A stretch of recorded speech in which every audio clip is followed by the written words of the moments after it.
Good morning, everyone.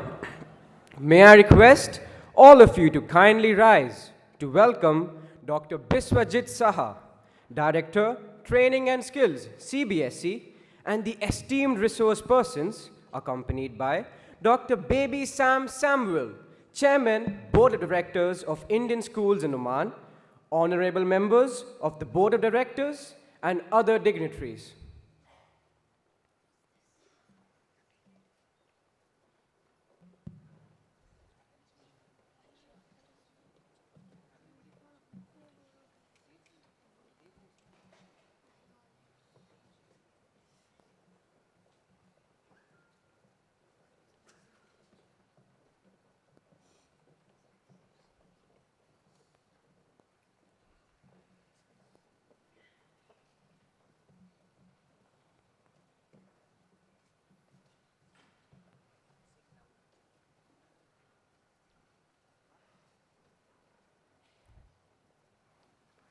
Let us kindly rise for the national anthem of Oman and India.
Please be seated.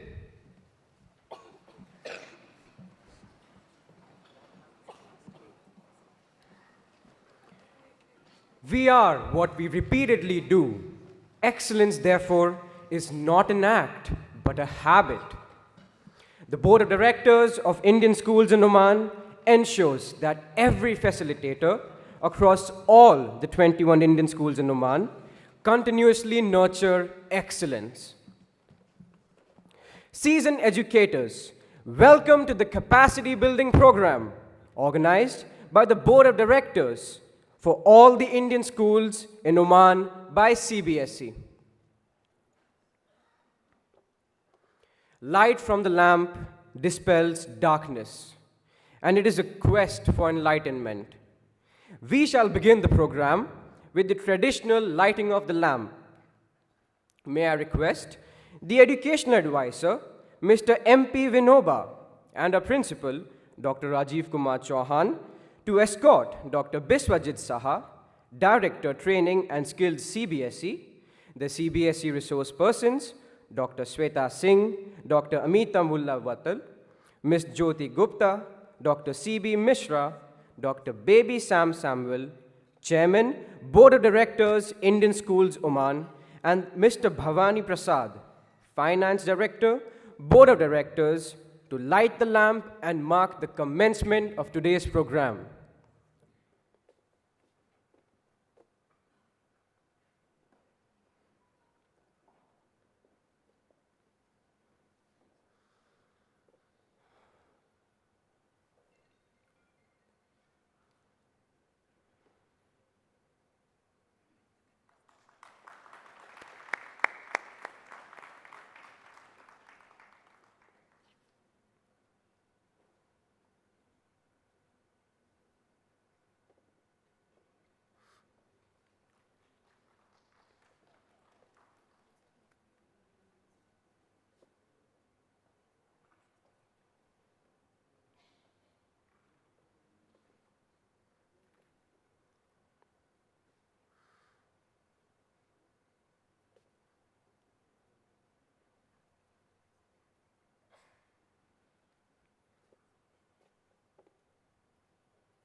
May I request Megan D'Souza, head girl, Indian School Muscat, to welcome the gathering.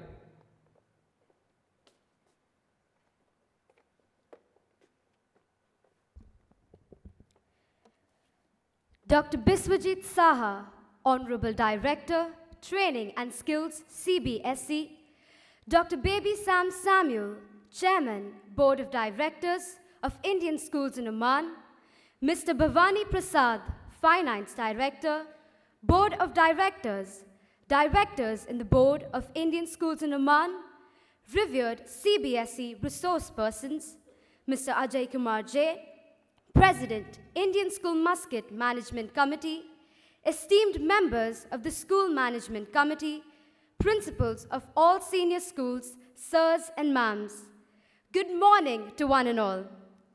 I warmly welcome you all to the first of its kind mega teachers training initiated by the Board of Directors of Indian Schools in the Sultanate of Oman, bringing to our doorstep the capacity building program introduced by the Central Board of Secondary Education. At the outset, we would like to pay our respects to His Majesty Sultan Qaboos bin Said Al Said for his graciousness showered on the Indian diaspora. A special word of mention to the Ministry of Education, under whose patronage all Indian schools function. Quality education has always been the priority for CBSE. It is an honor to have amidst us Dr. Biswajit Saha, Director Training and Skills, CBSE.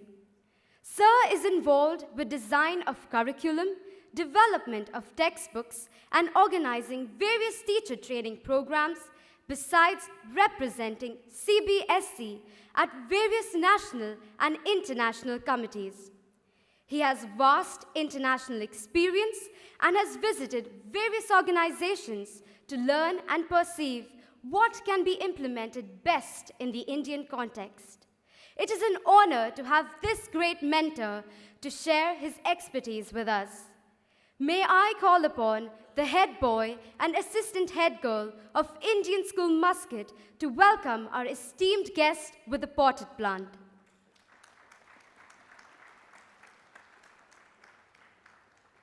Welcome, sir.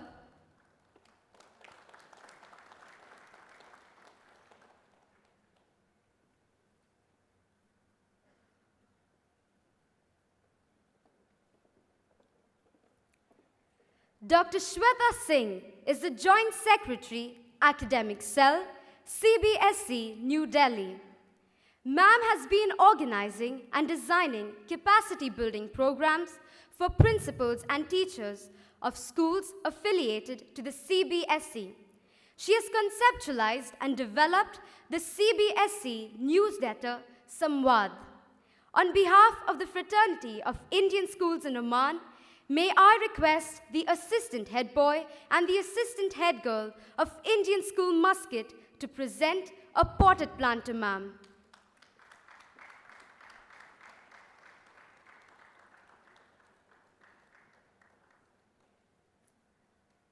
Welcome, ma'am.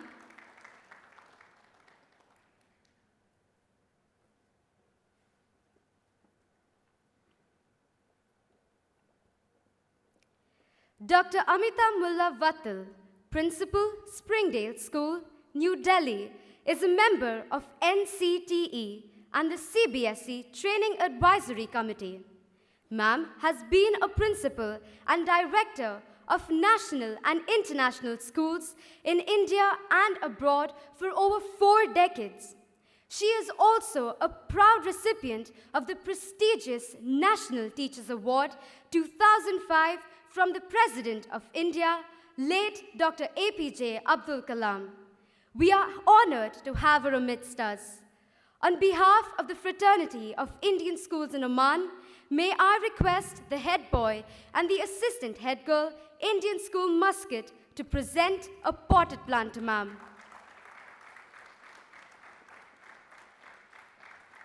Welcome, ma'am.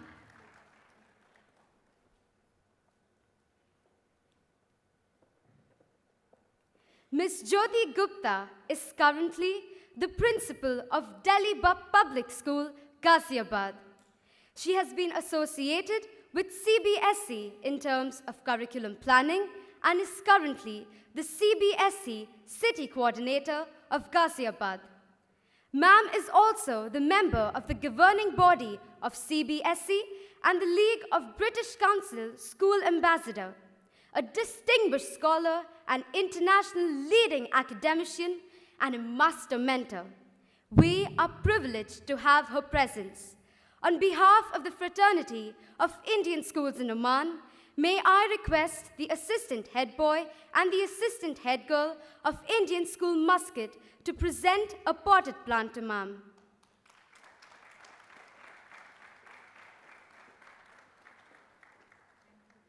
Welcome, Ma'am.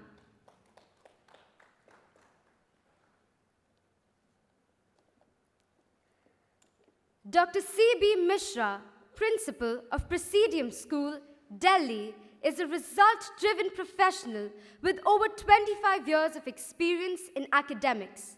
He is an expert at establishing academic excellence within cross-cultural environments, a great mentor with tremendous experience, ability in handling organizations, and delivering strategic direction to benefit the teaching-learning community. On behalf of the Fraternity of Indian Schools in Oman, may I request the Head Boy and the Assistant Head Boy of Indian School Muscat to present a potted plant to Sir. Welcome, Sir.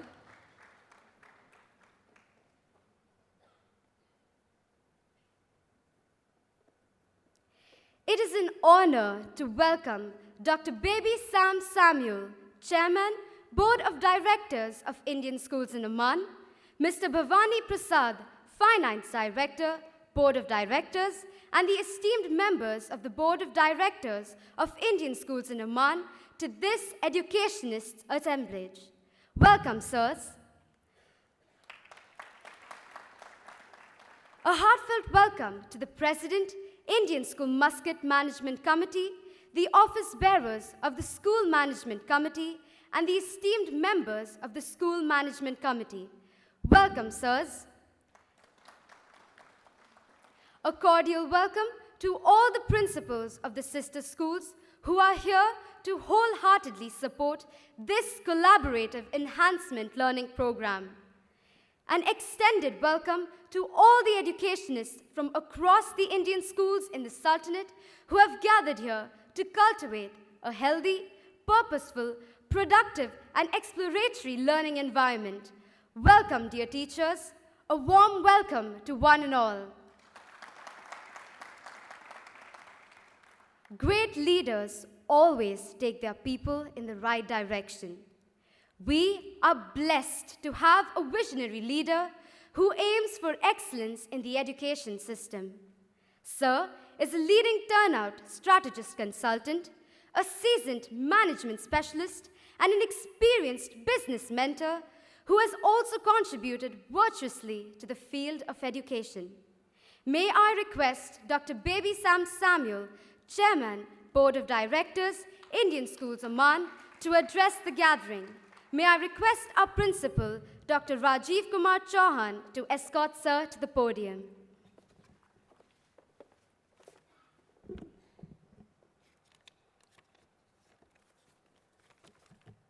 Chief guest of this morning, the most respected Dr. Biswajit Saha, Director Training and Skill Education CBSE, Joint Secretary Academic CBSE, Dr. Sweta Singh, Dr. Amita Vatal, Ms. Jyoti Gupta, Dr. C.B. Mishra, my colleagues on the board, principals of the various Indian schools, dear teachers, good morning. Once again, a very warm welcome to our chief guest, esteemed guests, and resource persons who have graciously accepted our invitation and offering their time, support, and service. Thank you. As the world around us is amidst rapid transformation, with autonomous vehicles to collaborative cognitive automation. It is crucial for us to keep up with the global changes and be cautious of the world as a whole. The changing needs and attributes of the new generation, as well as the global economic and social disruptions, calls for a globalized, holistic approach to teaching and learning. The generation that is teaching, mentoring, including me, is intrinsically and fundamentally different in experiences, in habits, and inherent skills and interest to the generation that are entering the workforce and higher education. Every new generation brings with it its unique traits, attributes, and attitudes that is now globally similar. The next generation needs to be future-proof and future-ready. The fourth industrial revolution and the economic and social disruptions, be it artificial intelligence or biotechnology and genomics, mobile internet, Internet of Things, collaborative and sharing economy, next generation genomics. These are innovations that are literally uprooting the way we think, behave, way we live, and the way we do business. In simple terms, Generation C is preparing for jobs that do not exist. How can teachers prepare this new generation of students to brave the 21st century? I believe by being global and obtaining and providing holistic education.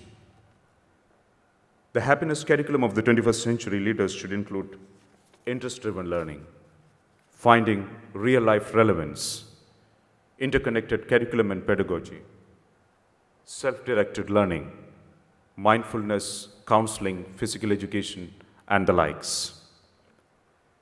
Dear teachers, it is very crucial that continual training and growth is critical for our teachers as much as for our students. In India's rich history, gurus have always had a place of reverence. Somewhere along the way, educators themselves have lost that confidence in touching lives and changing the world. But I believe it is time to fall back on our heritage and transform teachers from mere instructors to true mentors. The new draft educational policy that predicts and recommends a comprehensive overhaul of training for teacher students, from policy to implementation. Result-oriented, streamlined policies and strategies, globalized curriculum and in-service training, international exposure, cultural diversity, and digitalization are some measures that can enable future teachers to see themselves as part of a larger world.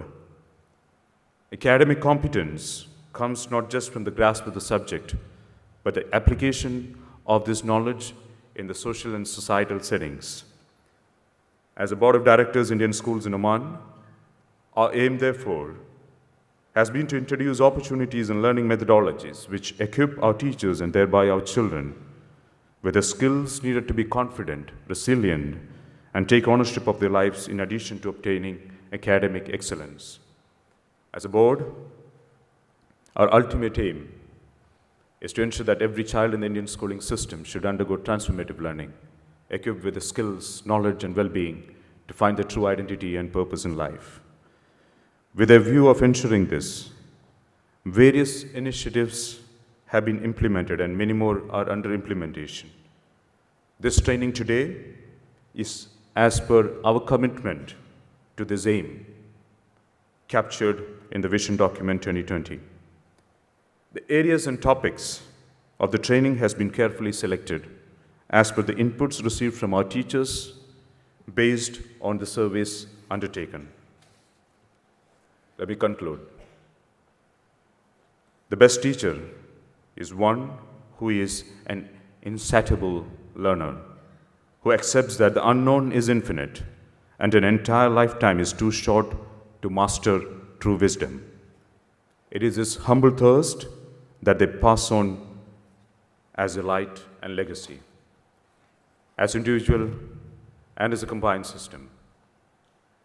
May we have a singular goal to ensure that our educational systems in the Indian schools in Oman are transformed into 21st century learning spaces, and we produce our children, the next generation who are confident, self-empowered, and global citizens. Thank you.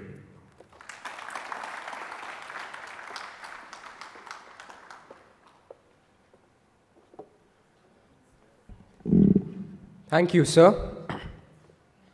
The greatest good that you can do is to share knowledge and light the world.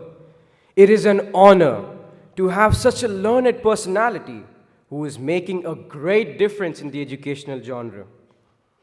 May I request Dr. Biswajit Saha, Director Training and Skills CBSE, to present his message to the gathering. May I request Mr. Prabhakaran, Convener, Oman Chapter, to escort Sir to the podium.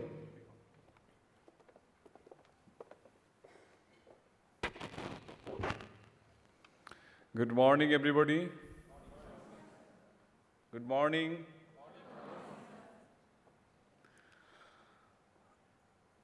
Respected Chairman of Board of Directors, Indian Schools in Oman, other members of Board of Directors, President of the school, Principal and faculty members of the school, and of course, my colleague Shweta and eminent principal from Delhi and NCR, Madam Muttal, Jyoti ji,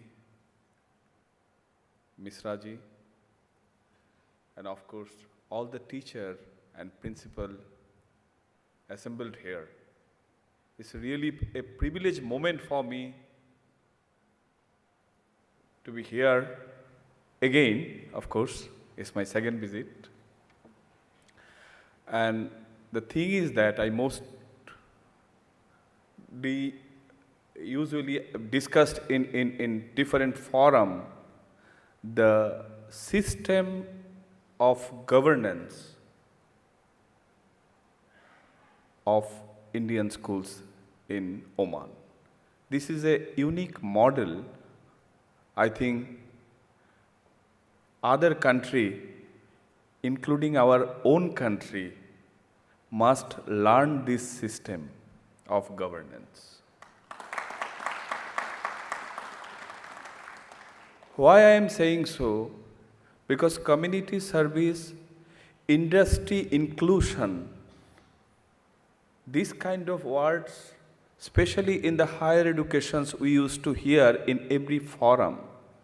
But truly speaking, Indian schools in Oman, headed by industry coordinator or industry top personality who has interest and true inclinations towards education, this is also another unique feature. So, my good friend Babiji has already set the context. While I was listening him, I was thinking internally, मेरे को जो चीज़ बोलना था, he has covered each and every component. So that's the beauty. Now all teachers, now he talk about the transformations. So my humble request to all the teachers and principal to become a transformation leader, because it is you who can bring the changes.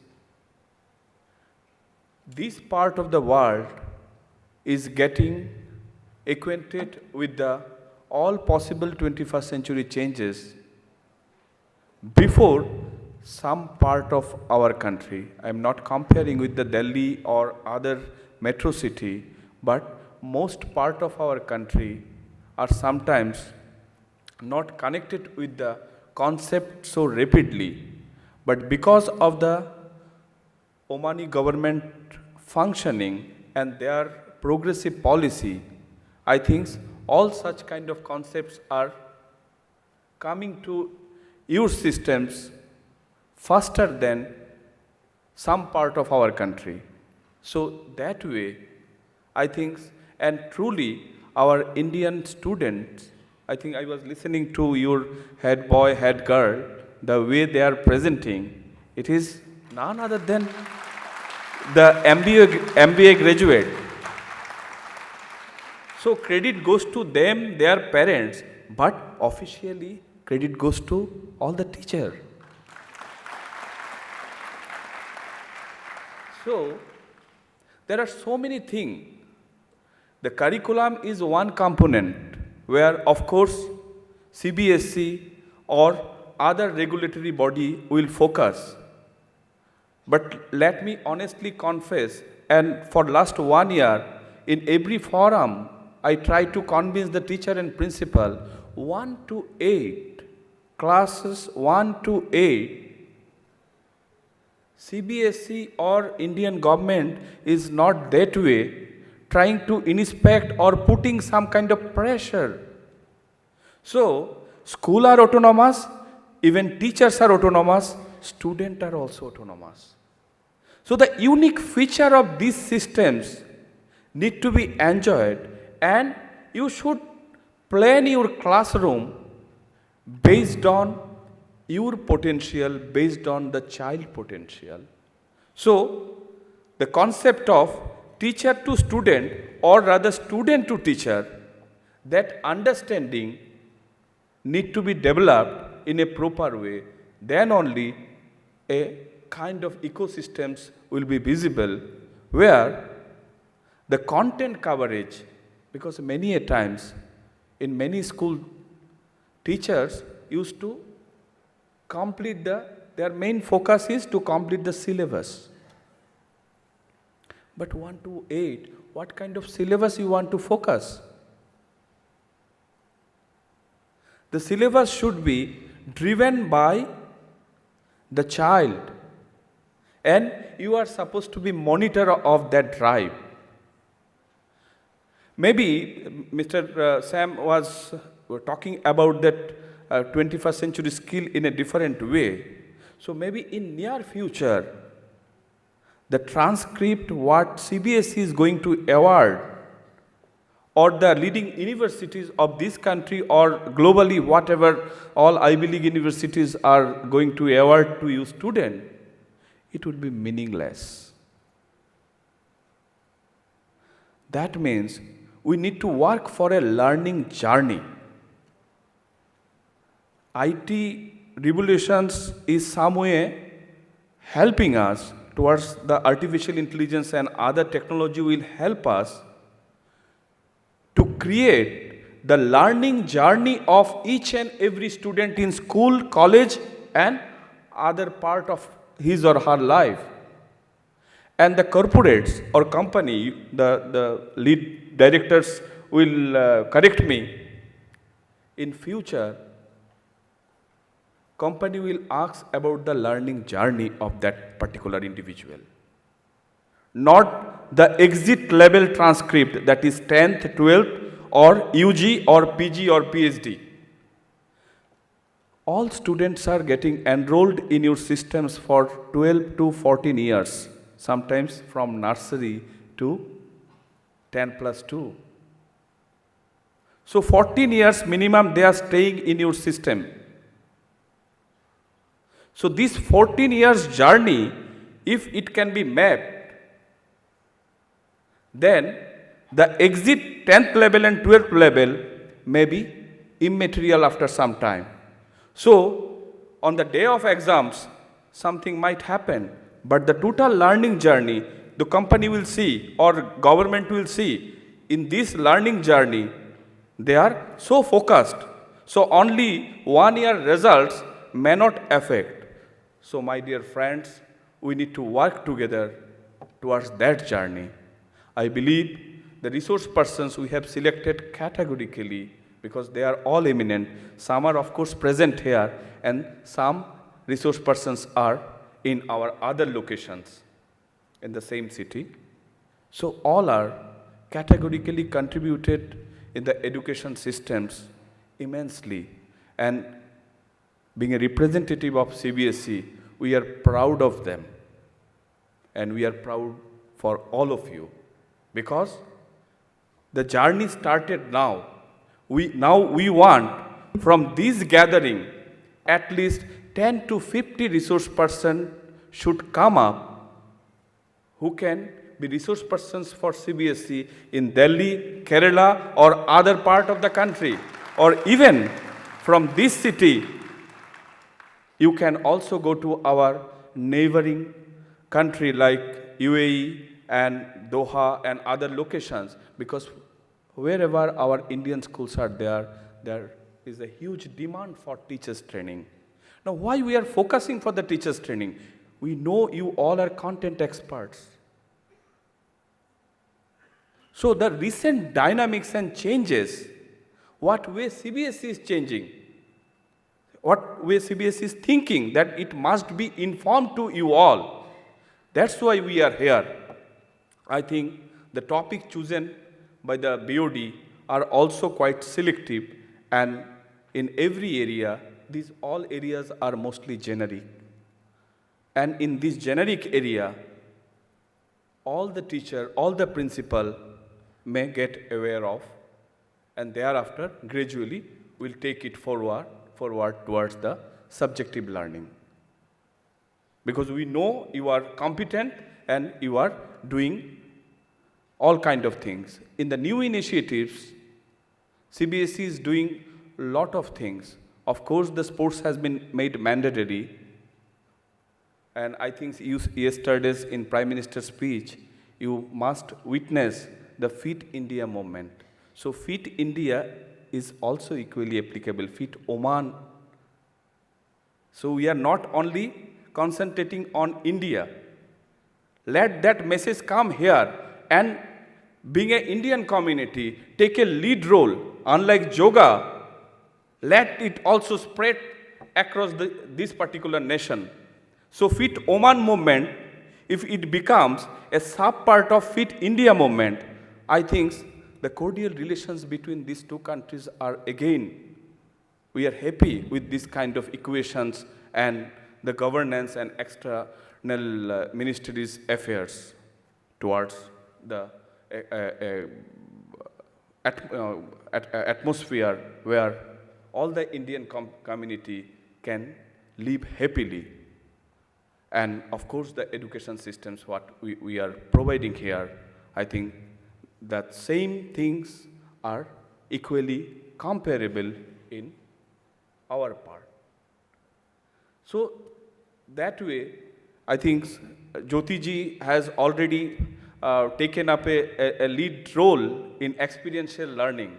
So this year, our focus on activity-based and experiential learning, and in your classroom transactions, you need to work towards that, so that whatever concepts you are going to teach, you are no longer as a teacher going to teach that concept.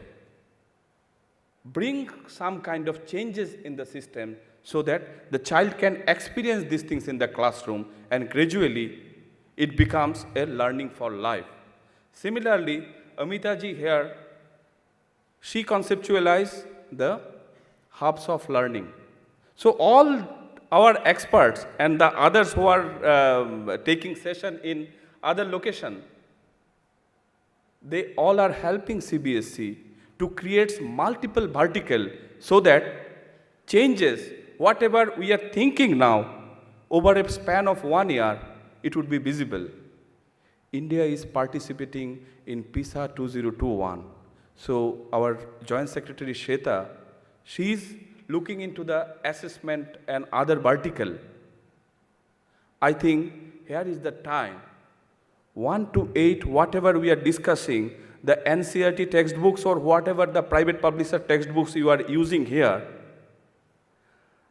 chapter and questions are not sufficient. And this year, let me also share with you all, maybe, of course, through the session, Shweta and Neha will discuss about that. This year, class 10th question paper, very soon the sample paper will be out, maybe another 10-15 days, these particular questions will have a kind of changes which you need to see properly, and you have to prepare your child and as well as the future child from 6 to 8 in a way so that the competency based learning becomes key to the teaching. Competency based learning, because our assessment will be based on that. All the teachers are aware about the Bloom taxonomy, which is highly digestible, or sometimes for me it is very undigestible. So this particular taxonomy is alarming us at what level we are. So mostly Indian school, whether here or other part, because the Indian community, the school ecosystems, our stand is 2 to 2.5, but revised Bloom taxonomy is aiming towards 6. Now, if we are not able to upgrade the quality of our student towards at least 5, or gradually if we visualize, okay, by next 1 year, we will upgrade from 2.5 to 3.5, and of course, by the end of 3rd year or 4th year, we will able to reach Bloom taxonomy 5 level, then I think whatever transformations and whatever 21st century skills, whatever teachers' requirement, how CBSE teachers should be, the benchmark is set globally. We need to focus on that area. So that's why it is not the child's capability, it is our capability. If we are not focused to reach to that capability or that benchmark set globally, I think we are not able to do justice for our student. So that's why my humble request to all of you sitting here or those who are listening me through the webcast, I'm requesting you all that it is time to introspect so that human values, life skills is one side, and transforming yourself towards the benchmark, and ultimately with these Indian value systems and the global technological requirement, we can make every child capable and competent, and that should be the mission of this century.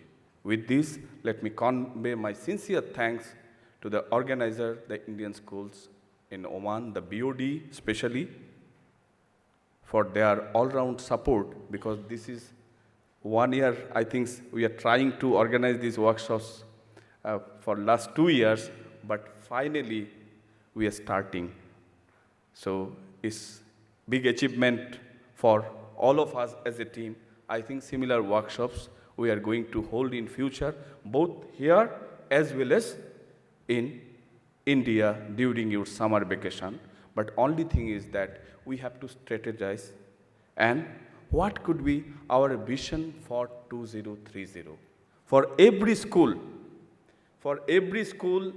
in Oman, for every teacher present here or working for the Indian school systems in Oman. You set your own vision, discuss in a peer, and translate your vision into the classroom. I think that will automatically gear up, and ultimately our students will be global leader, and that is the happiness we are aiming for. Thank you very much. Wishing you all the best. I believe this training will make a new journey. Thank you. Namaskar. Jai Hind.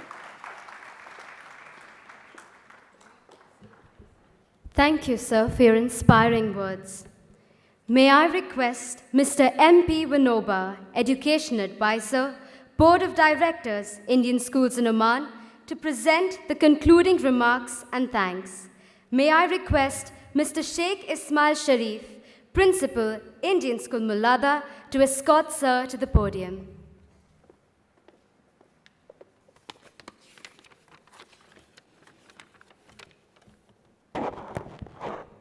Respected Dr.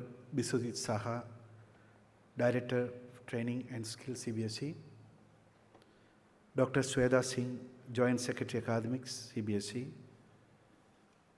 esteemed resource persons, Dr. C.B. Mishra, Principal, Presidium School, Ms. Jyoti Gupta, Principal DPS, Ghaziabad, Dr.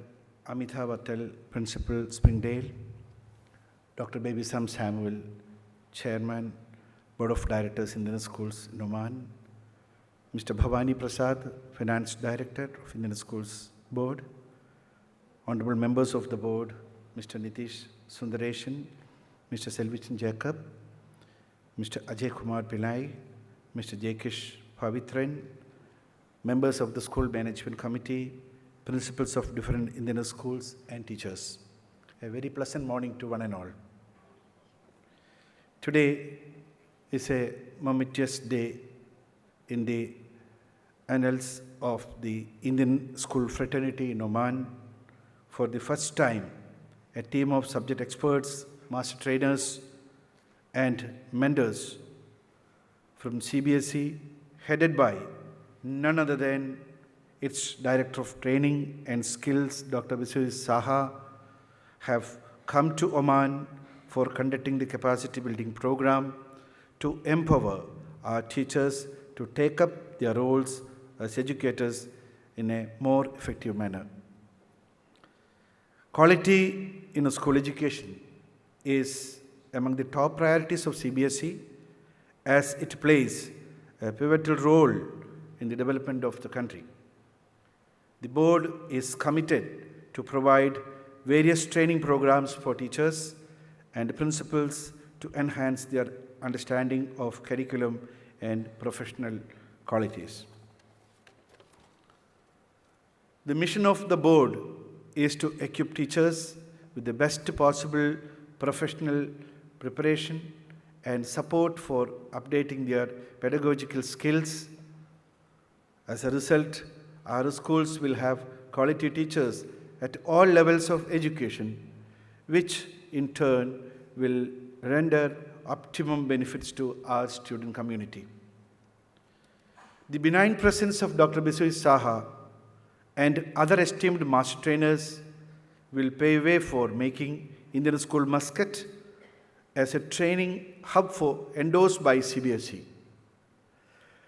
This is the vision of the Indian School Board in Oman, and I am confident that CBSE will declare this in the near future and make our dream come true. Saha sir. On behalf of the Board of Directors, I deem it my privilege to thank Dr. Biswajit Saha for spearheading this mission of capacity building program for the teachers of Indian schools in Oman. I sincerely thank our experienced and competent trainers who are present here this morning, as well as those who are present at 3 other venues in Muscat, for their generosity in sharing their knowledge and expertise with us. Dr. Saha sir, as recommended by you, currently it is live streamed. So at all other 21 Indian schools in Oman, our teachers who are unable to attend training at the live centers will be attending the live streaming. Thank you very much for your recommendation, and we are glad that we are able to do it. And this is our first of its kind in this country, in Indian schools system. We, the principals and teachers of Indian schools, express our sincere gratitude to our visionary leader and chairman, Dr. Baby Sam Samuel, other members of the board, and SMC for their guidance and support in all our endeavors of educating our students for excellence. Thank you, sirs. Our sincere appreciations goes out to all the teachers for their undying enthusiasm to learn and enhance their skills in the much demanding circumstances of modern times. Best wishes to all of you for successful capacity building program for the next 2 days. I'm sure This is going to be a grand success here, all over Oman, sir, and we assure you that we will carry it on in days to come. Thank you so much, and have a wonderful time.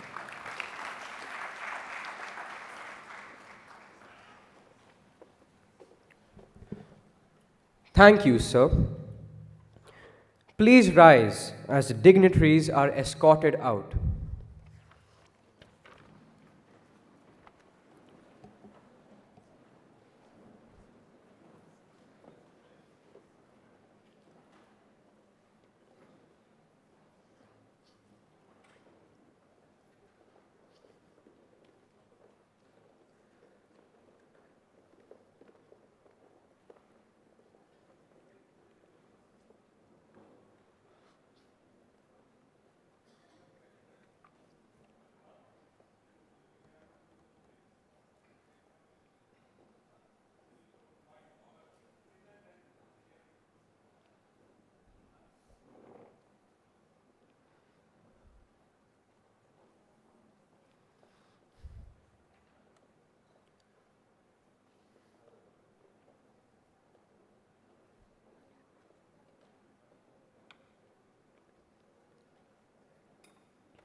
May I request all the teachers who have their first session in the old multipurpose hall, and may I request all those who have this session on digital essentials today to be seated in the new multipurpose hall.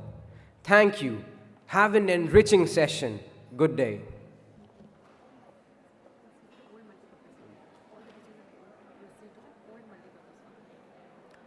May I request all the teachers who have their first session in the old multipurpose hall to proceed to the old multipurpose hall. Thank you.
Okay, their laptop will be used.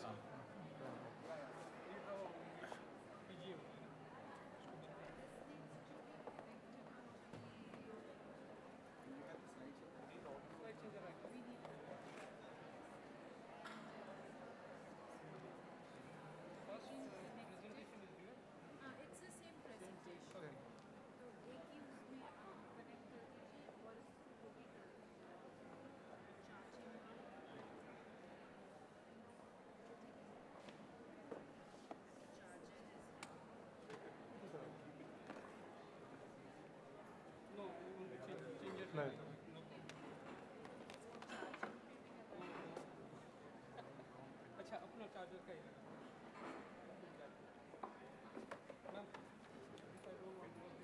Only while taking will that square pin.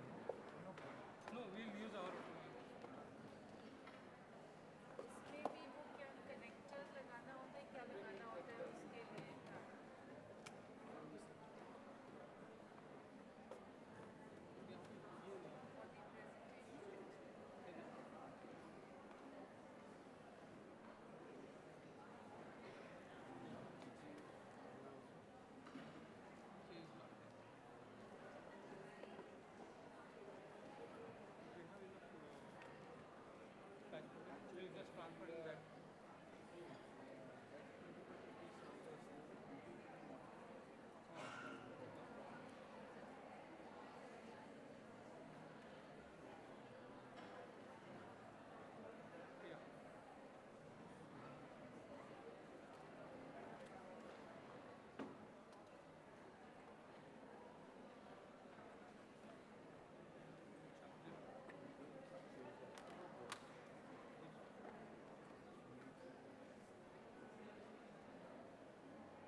हाँ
digital essentials first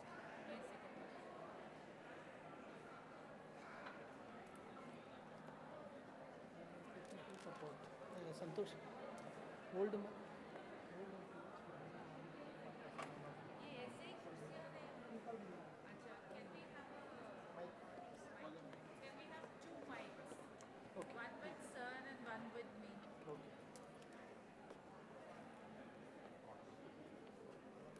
Mr. Joy, mics we need. Cordless mics.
Good morning, everyone. Are we ready? Great. So I'd sent some readings. How many of you went through it? Did you get those readings? No? So that means none of you went through the readings, right? Okay, some of you did. That means the readings reached, but you chose not to read. Yeah? Right? Okay. So anyways, we'll begin right from the beginning. Those who've done the readings, I'm sure you understand the meaning of the flipped class. So I was trying the format of a flipped class with you. So if you do the readings at home, when you come for the class, you are a little better equipped to engage yourselves in the discussions, and the time taken to teach in the classroom is a little lesser. So that's the first lesson of today. That is the flipped class. It fails when the students do not study at home what they are supposed to, and they come to the class without being prepared for it. So we'll give you some readings for today, which you can go back and read and maybe implement it in your classrooms. So we will begin with what are the digital essentials in today's time. We were talking about the 21st century skills in the morning. The chairman spoke about it, Dr. Saha spoke about it. So I would say the 21st century skills that we are talking about, though the child of the 21st century today is not in the schools, it is there they are there in the college already. So we are in the 19th year of the 21st century, and at 18, the children go to the college and they are not in schools. And we are still trying to figure out as to what are the 21st century skills and what are these skills that we need to impart to these children, and what are the skills that we as teachers need to acquire to be able to create an engaging environment for these children. Because these children are not dependent on any kind of books or libraries or teachers to give them information, because they already have the information overdose with them. What is important for them is to be able to sort the information, to be able to categorize it, to be able to read the information, and to be able to construct the knowledge for themselves. So where we were talking about the cognitivism a few years back, we talk about constructivism today. Now when we say constructivism, we want to say that these children already have the information overdose. There is Google Baba, and I don't know how many more Babas will come when these children grow up. Every day there are new search engines coming in. So what kind of skill do we give to these children? The skill that needs to be given to these children is the lifelong learning skill. Skills become more important for these children than the knowledge, because knowledge and information they will anyways get, whether you want to give it as a teacher or you don't want to give it as a teacher, because their knowledge is not confined to the four walls of the class or the school or the library. They have an access to the information anyways, yes or no? There is so much of artificial intelligence in their lives. There are so many bots that are coming in. Even we people, when we are searching, everything that we are doing in our day-to-day life, we are being followed, I would say, all the time. Earlier it was that somebody is following you physically, so you would get scared that somebody is following you. But now there is somebody following you all the time. What are you searching for? What are you eating? where are you traveling. If you're booking an Uber or you're booking an Ola, people know where are you traveling every day. If you're booking something overseas, they know where you are going. So again and again things will pop out to you suggesting that what you need to search for. If you've searched for a slimming program one day, then all the advertisements of slimming programs come onto your inbox and the Facebook, and whatever searches you are doing, it's there. If you are fond of cooking videos, then all the time the cooking videos are popping up.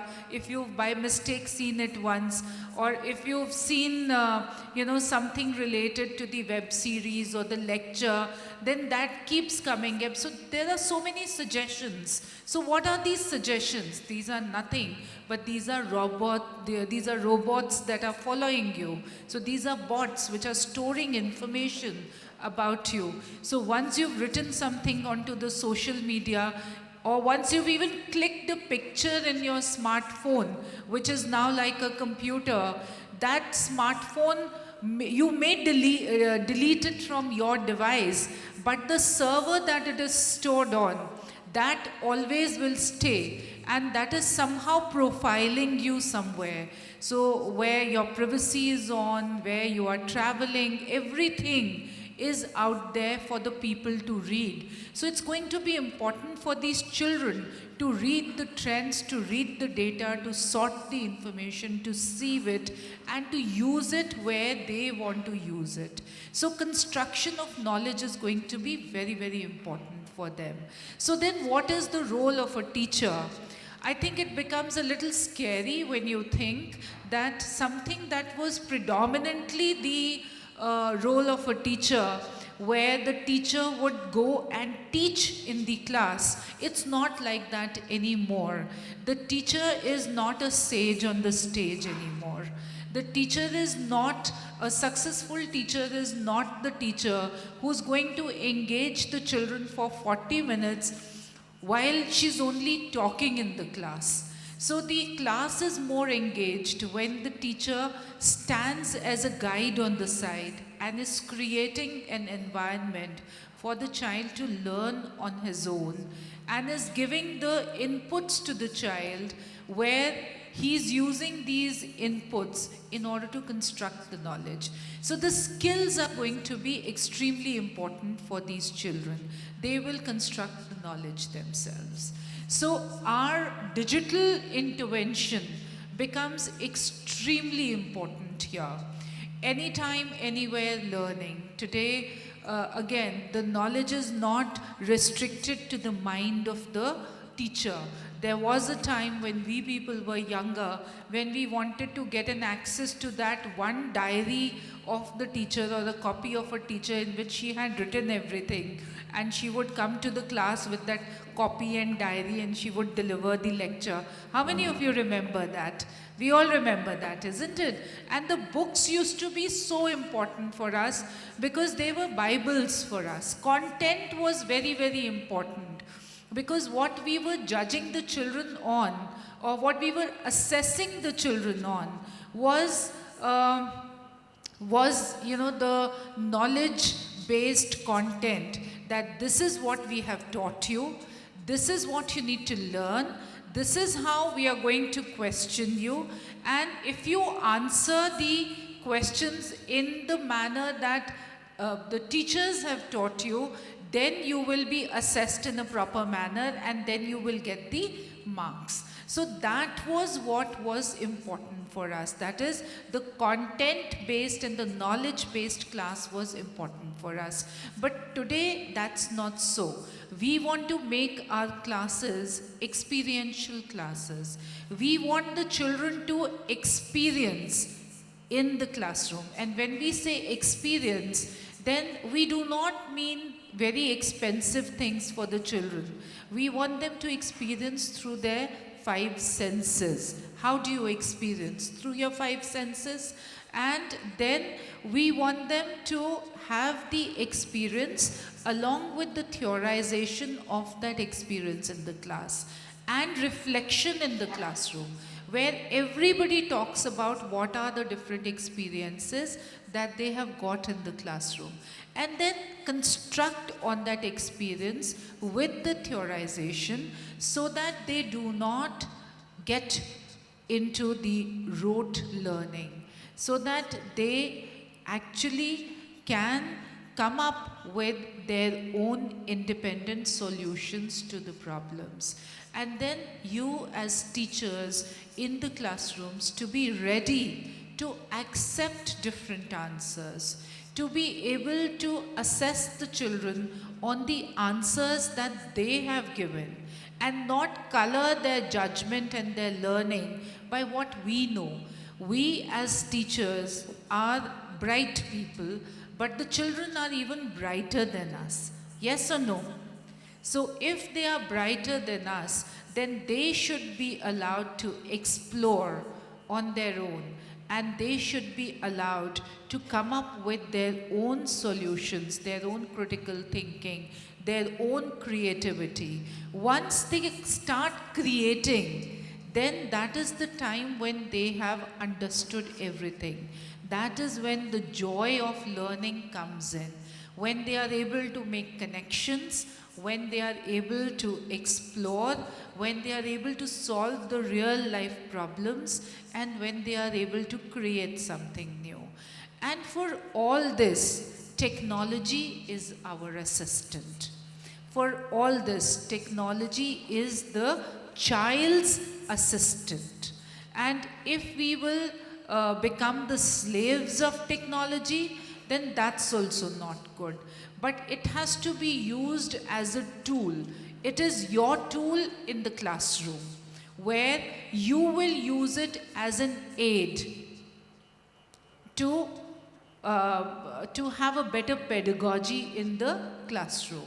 So you can do collaboration, you can do differentiation. We'll do all this in detail a little later, but you can bring in collaboration in your classrooms. Now, the children do learn from the teachers, but they learn from each other as well. So the collaboration is very important. If you people were not sitting in groups like this and you were sitting alone, then each one to his own. But once you're sitting in a group, you will also learn with each other. So it's very important to collaborate, and today technology makes it possible for you to collaborate, not just when you're physically together, but also when you're virtually together. You need to be connected together in order to be collaborating. You need not be sitting physically together to be collaborating. Similarly, so much of differentiation is possible in your pedagogy if you are using technology. That means every child who's sitting in the class is not at the same level. So it's difficult. I don't know about your classrooms, but I would believe there would be about 35 children in the class. 40, 45 children, even 50. So we are not privileged to have smaller classrooms like the Western classrooms where there are only 15, 20 children. And it's possible for a teacher to reach out physically to every child. So once we have bigger classrooms, then we need to take the aid of technology to differentiate between the capabilities and capacities of the children and reach out to them in a similar manner. Because if you have bright children and you say, okay, they will do their work themselves, they will get bored and probably they will not create, or they will not come up to the level which they are capable of coming with the help of the teachers. Similarly, if you have a group that is just an average performer, a little push from the teacher and maybe the students around, and that child can come up to a next level.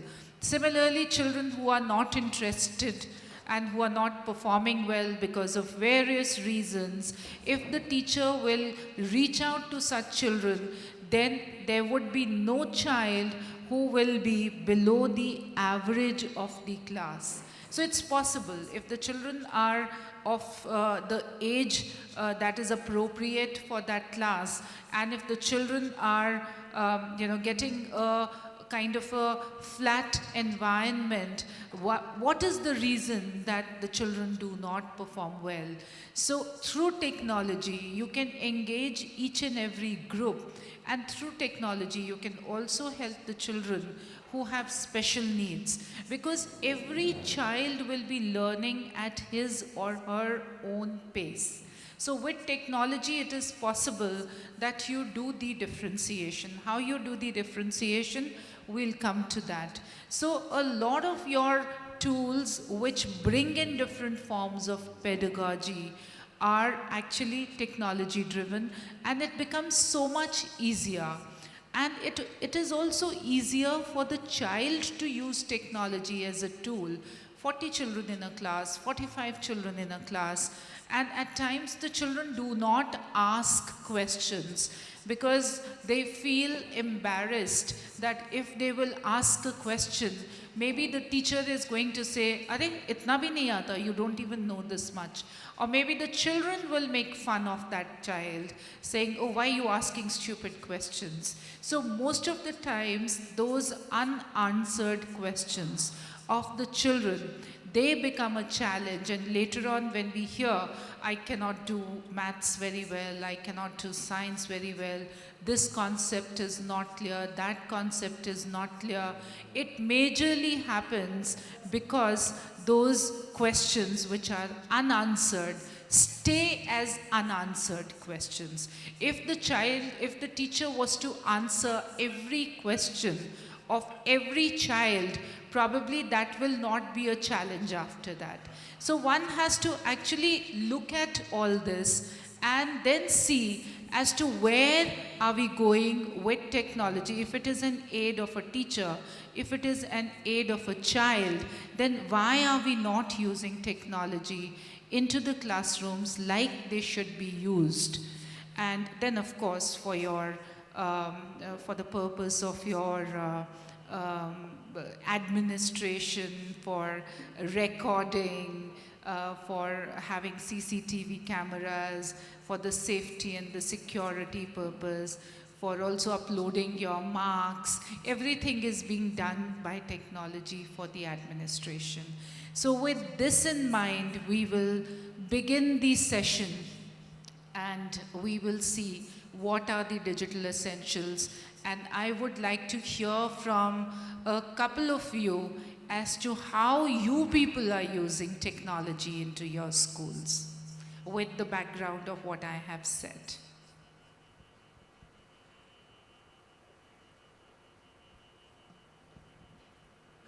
Anybody? We can have at least, in such a large group, there are 1, 2, 3, 4, 5, 6, 7, 8. So we can have 8 people from each row, one person at least, telling us, what are you doing? You can in fact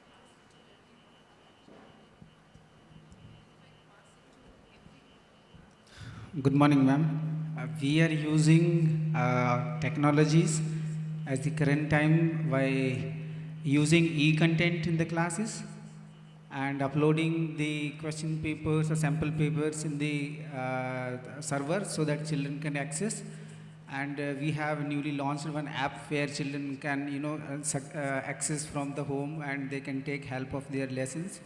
We are using it as a CCTV cameras, and the whole school is, observed the security essentials from the CCTV cameras. And for transporting system also, we have monitored the transport system where there also we are using technologies.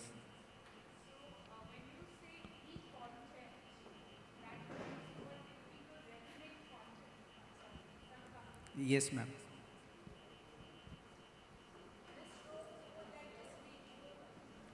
Yeah, we are using it uploading videos also on the server, PowerPoint.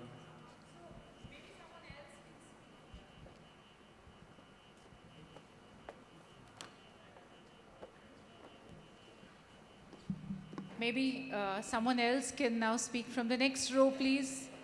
One person from each row, you can keep adding on to what has been said.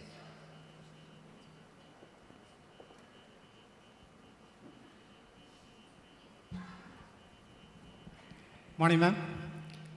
We are also using flip teaching and uploading video lessons in the website. And we are using ERP. In ERP mode, we are uploading question paper, sample question paper, and worksheets. And even all school activities are digitalized. And we have prepared our own modules. Teachers prepared modules, and even video lessons are also uploaded. Thank you, sir. And notes also we are doing. That's Notebooks wonderful. And So even- can you elaborate a bit on the flipped classes? Ma'am, we have video lessons based on, not all the lessons, some lessons we have selected. And that selected lessons videos taken and asked students that to present in the class and group wise and A to B, B or C, D like that. And they present that in the class. Based on the different group, discuss on the same topic. And we just monitor that, how they are doing, and we assist them just like a mentor. And almost all the questions and answers prepared by them, and they will discuss on that, and each small content, they prepare their own video lesson. Good. Anyone more? Anyone? Yes, please. Yes, yes, please.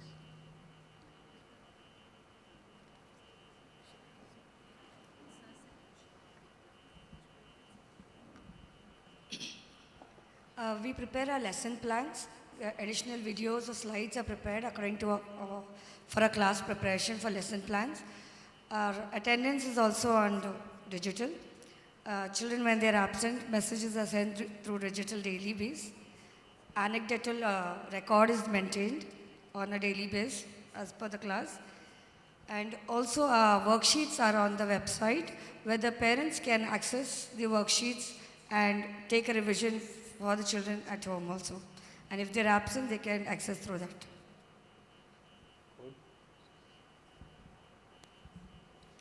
Hello everyone, I'm Ambika from Indian School Wadi Kabir. At the institutional level, we have an ERP system, and as Sir pointed out, we too have CCTV recordings.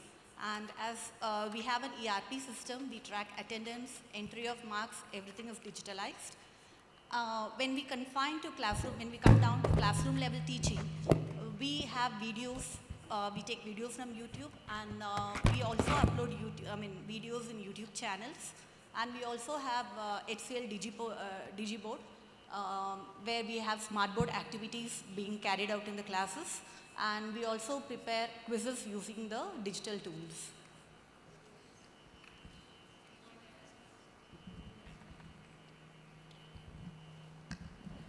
Ma'am, we have flip class that we are following, and we have online test in Google Drive. So for board classes, we are MCQs online test we are using, and WhatsApp questions also, daily one question for board classes we are following.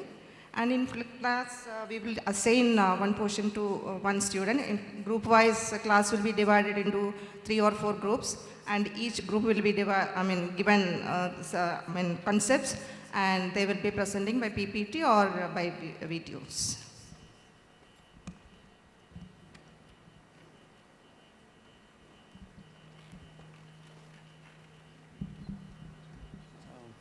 Good morning, ma'am.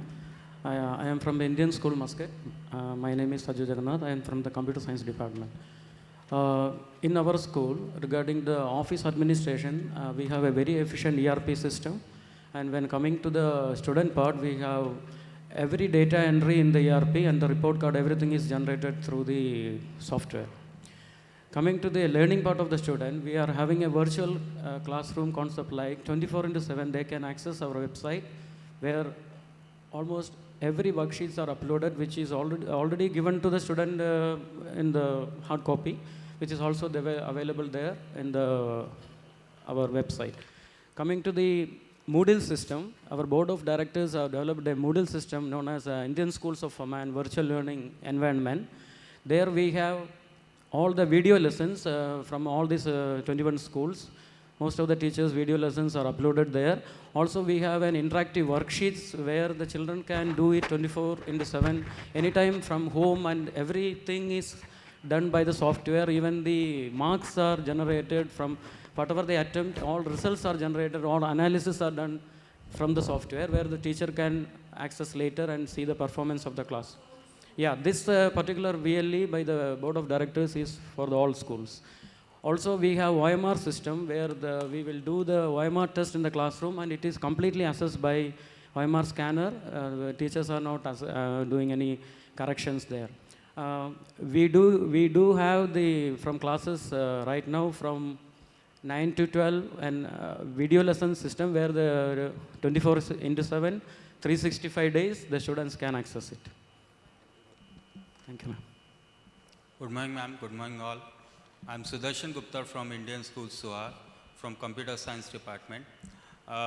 In our school, we are recently maintaining the ERP system, and through ERP system, we are managing everything right from the marks entry, student attendance, generating the report cards, and recently we have launched parent login where the parent can access the details about their ward, like daily attendances, their fees details, library details, and all other details, including the circulars and other necessary things. Also, through ERP, we are through ERP and WhatsApp group, broadcast group is there, through which we are sending the circulars, daily circulars, monthly circulars to the parents, so that if the child forgets to give the circular, the parents are aware about each and everything. Apart from this, we have DJ School, which has for class 1, LKG to 12, and for each subject, each chapter, we have video lessons and other necessary notes. Good, that's wonderful. Now, since you have flipped classes, you have already the video lessons that are uploaded, you have the virtual learning. How do you ensure that all you have put up onto the, in the virtual space, the children are benefiting and they are taking, they are making use of all the tools that you have put together and all the content that you have put together? Yes.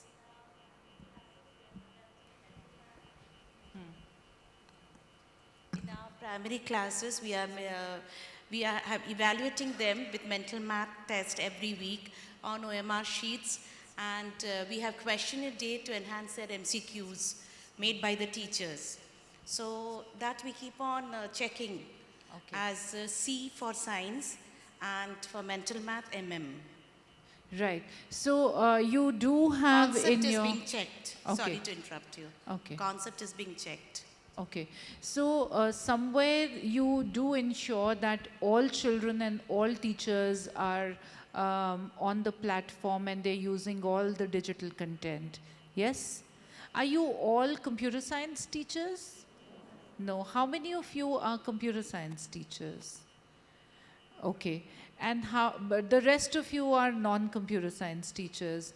So if with the show of hands you can tell me how many of you actively use technology as a pedagogy in the classroom?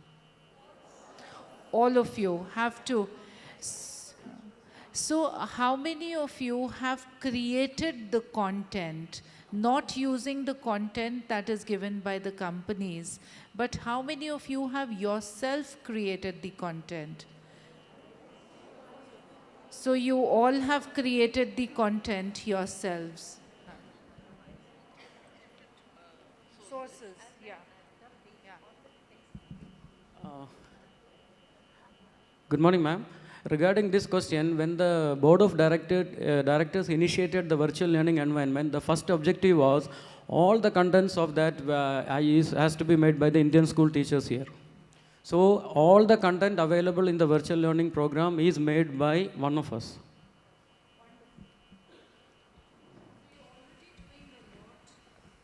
So you people are already doing a lot where the digital tools are concerned. So that's very heartening to know, and that is what we expected also when we were coming here. So now we'll move forward from here and we will see what are the digital essentials. Now see here, the digital essentials, I'm asking the digital basically. We are talking about the ERP, all these things. Is there any point left behind this, all this assessment part, attendance part, ERP part, or something else? You find out anything left you have not discussed?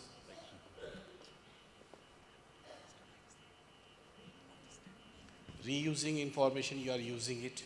Any of the point. The Prime Minister of India is always saying digitalization. Digitalization is something different. What is that?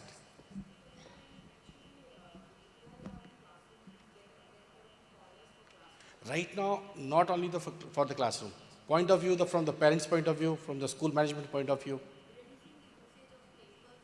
Reducing the usage of paper, number one, very good. Number two, using the currency, e-payments, by the students also, by the teachers also, by the parents also. Using e-currency, you can say e-payments, paper wastage, anything, textbooks. Using the e-contents basically, instead of taking the printouts of all these things, using these things. So that technology is basically, digitalization doesn't mean you are using the ERP only. Basically, the information technology, the computer science and the digitalization having something different. What we are discussing here, being the computer science teacher, information technology means you know about the technology, something new. Maybe you are using some techniques, you are good in preparing your own contents and all these things. All the peoples are big. But when we discuss about the ICT, information, the communication technology, it composites all the technologies, devices, platform and services to enable storage. Earlier what is happening? You imagine if you had passed out from 10th class and 12th class, you want some date of birth certificate. How many days you require? How many days? Imagine. If it is 40 years old, they will give you 10 days or 2 days or 5 days. They will search it out, your register. They find out your admission form or something, admission number. Then they, right now, if the digitalization is there, what will happen? Online and only click, you can do everything. So storage is also one of the important part. Instead of making the storerooms, that is also reduced. Now the clouding is there. So the space is on the cloud. So enabled storage and transformation, access the information electronically in digital form of tests. Tests you can conduct anywhere, just like what is going on right now. Whatever I am saying here, it can be watched by another peoples also. That is also part of the digitalization.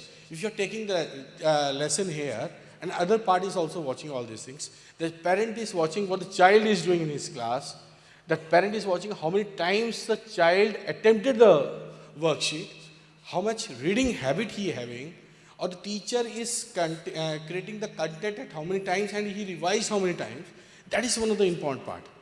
CBSE is very much serious also. You had seen the digital locker. You know about the digital locker? In India, basically, CBSE, when you find out the CBSE site, you'll find out one digital locker. You will given some ID and the password, whatever the email ID you are mentioning on your LOC list of candidate. There you will get what? Your email ID and the password. On that, before issuing the board certificate, you will get the certification. There, you can send that certificate to anywhere else.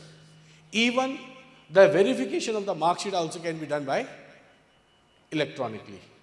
Later on, earlier what is happening?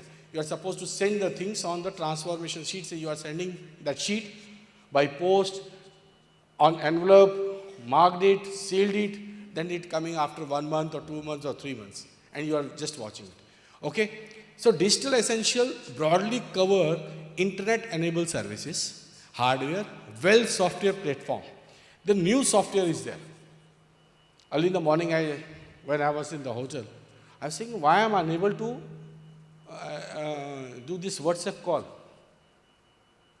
Do you know why the internet services is there, signals are there, but I cannot make the WhatsApp call? What is the reason? It is a blocked. Then what we are supposed to do? App.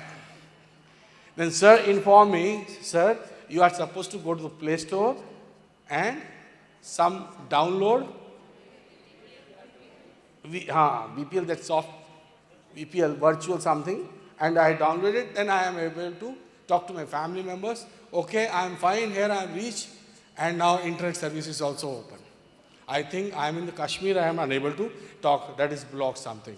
So it is not blocked, it is something digital secrecy. Digital secrecy, you can say. Secrecy and blockage is different. Secrecy means when you are having the barriers where you can watch. This type of VSL services or whatever the service it is, it blocks something and make it parallel, make it transfer also. When we block something, why we had blocked? You stop the child, not go outside. What will happen? Child will say some problem in the teacher. Some problem is in the teacher. Okay? So we are not supposed to block. We are supposed to make something easier in another way. So this is not the blocking. This is the way of creating the efficiency of the level. Okay? Now next is what? What is digital? Assess immediately. First of all, I want to hear hardware devices. We have the desktop, laptop. When the computer is invented, you know that big computer, the software system, the mobile phones, the WhatsApp. WhatsApp is not only for good morning messages. WhatsApp is something different. Snap homework. You have listened about the Snap homework? No.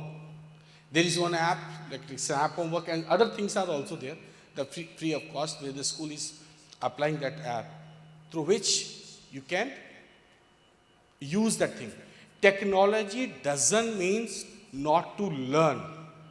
Technology or the things means to reduce the paper, storage, convenient, anytime, www. Not, students are saying, sir, why we are writing the answer sheet if you have you are saying digitalization, then what is the requirement of writing so many of things? Why you are stressing on handwriting only? So handwriting is also an important part here. Digitalization doesn't mean to convert all these things. So software platform just like MS Office, specialization, accounting softwares. What accounting software is there? Accounting software doesn't mean you do not learn the basic concept. Accounting software means to convert and make it easy to transform things in an easier manner. Similarly, in library management, whether the child issue the book, take the book, how much time he has spent, but is there any ERP system where we find out whether the child gives some reply of that or not? Let us say I issued one book from the library. Is there any reference check is there whether the child has taken some part of that book or not, or read out something, or he has given something? So technology is to be used as an artificial part. If the child has taken this book, okay, no problem. After 5 days or 2 days or 3 days, if we are supposed to check it out, they are supposed to mention something about that book, what you had read, what you got from it point, and that should be that part is basically required, a system management information system. So every child can write the comment, just like if you want to buy something, if you want to stay in a hotel, what do you do? Check the book online. So before online, what do you check?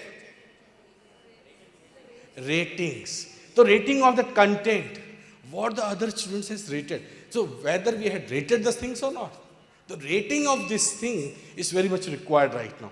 So if you do the rating of that book, what will happen? The child interest will create it. Okay, this rating of this book is higher, good, okay. In this, I will get this. Immediately, I will find out this thing, and he will take the interest in reading that habit. Okay, whether it is a digital or whether it is a book. Okay, sorry.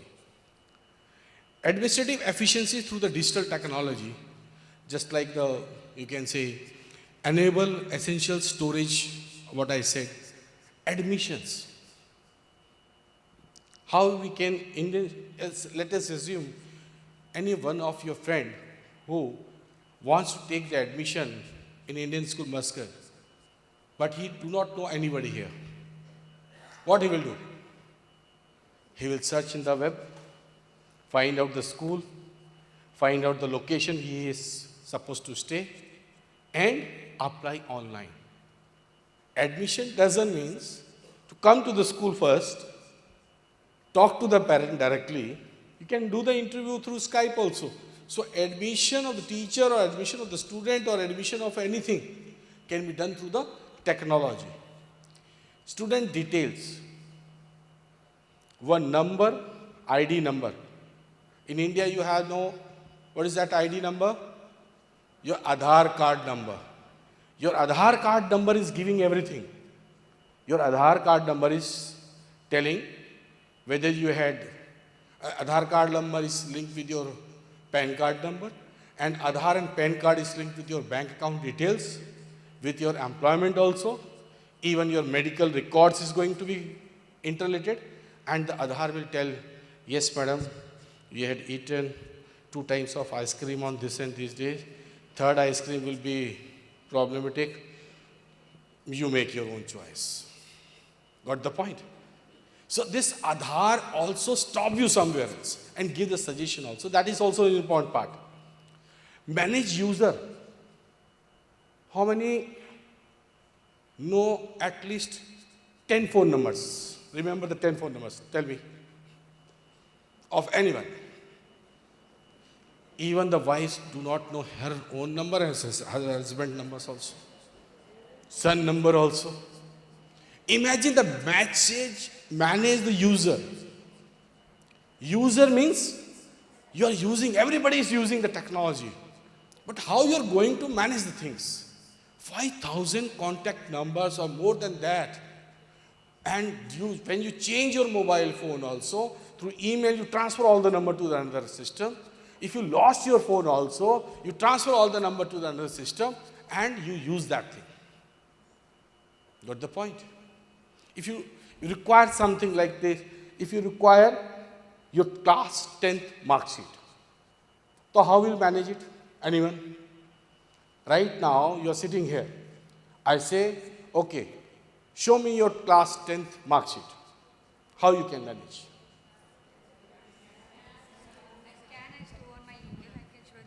Scan and store. Okay. If I have scanned and stored to my email, I No, have it stored. yes, this is the old technology. Ask my husband to support. This is very old technology. Google Drive. It is something latest now, something more. You can create your own digital locker in your own mobile phone. Okay, you can create your own digital locker through one number only. If you have multiple number, you will be unsuccessful. Okay, so only the one number will work, your one email will work. In that you can get your driving license, 10th class mark sheet, whatever you will scan and put it there. Even the insurance record of your vehicle also. Okay. So in that, immediately, okay, you want this thing, okay, you open your, in your mobile phone, you open your digital locker and you show this is my grade 10 mark sheet, 12th mark sheet, or whatever it is. Okay. So digital locker, it is not only the CPSC side, it is on in your mobile phones also. So what is that? Manage user. Manage news. You just click the things and getting the information immediately. What happened in Delhi right now? What happened in any of the country right now? In the evening, the CBSE announces what? Announces what? No. National Principal Award. In the evening. So in flight, basically, we are not received that message, but early in the morning, we got around 8 p.m. that has been broadcasted by the CBSE. So list is managed. Manage the news immediately. Okay? Examination. CBSE, some problem is faced last year in the leakage of the news, this news. If the digitalization of this examination paper will be there, what will happen? You can take and print out. You can show the things here. You can operate. Right now 20 marks is what? Objective. And that objective questions can be more and more, you can say, required your attention for that. Every line, every point from the NCERT, you are supposed to take the care of that. And instead of creating the question from your own side, tell the children to create their own questions.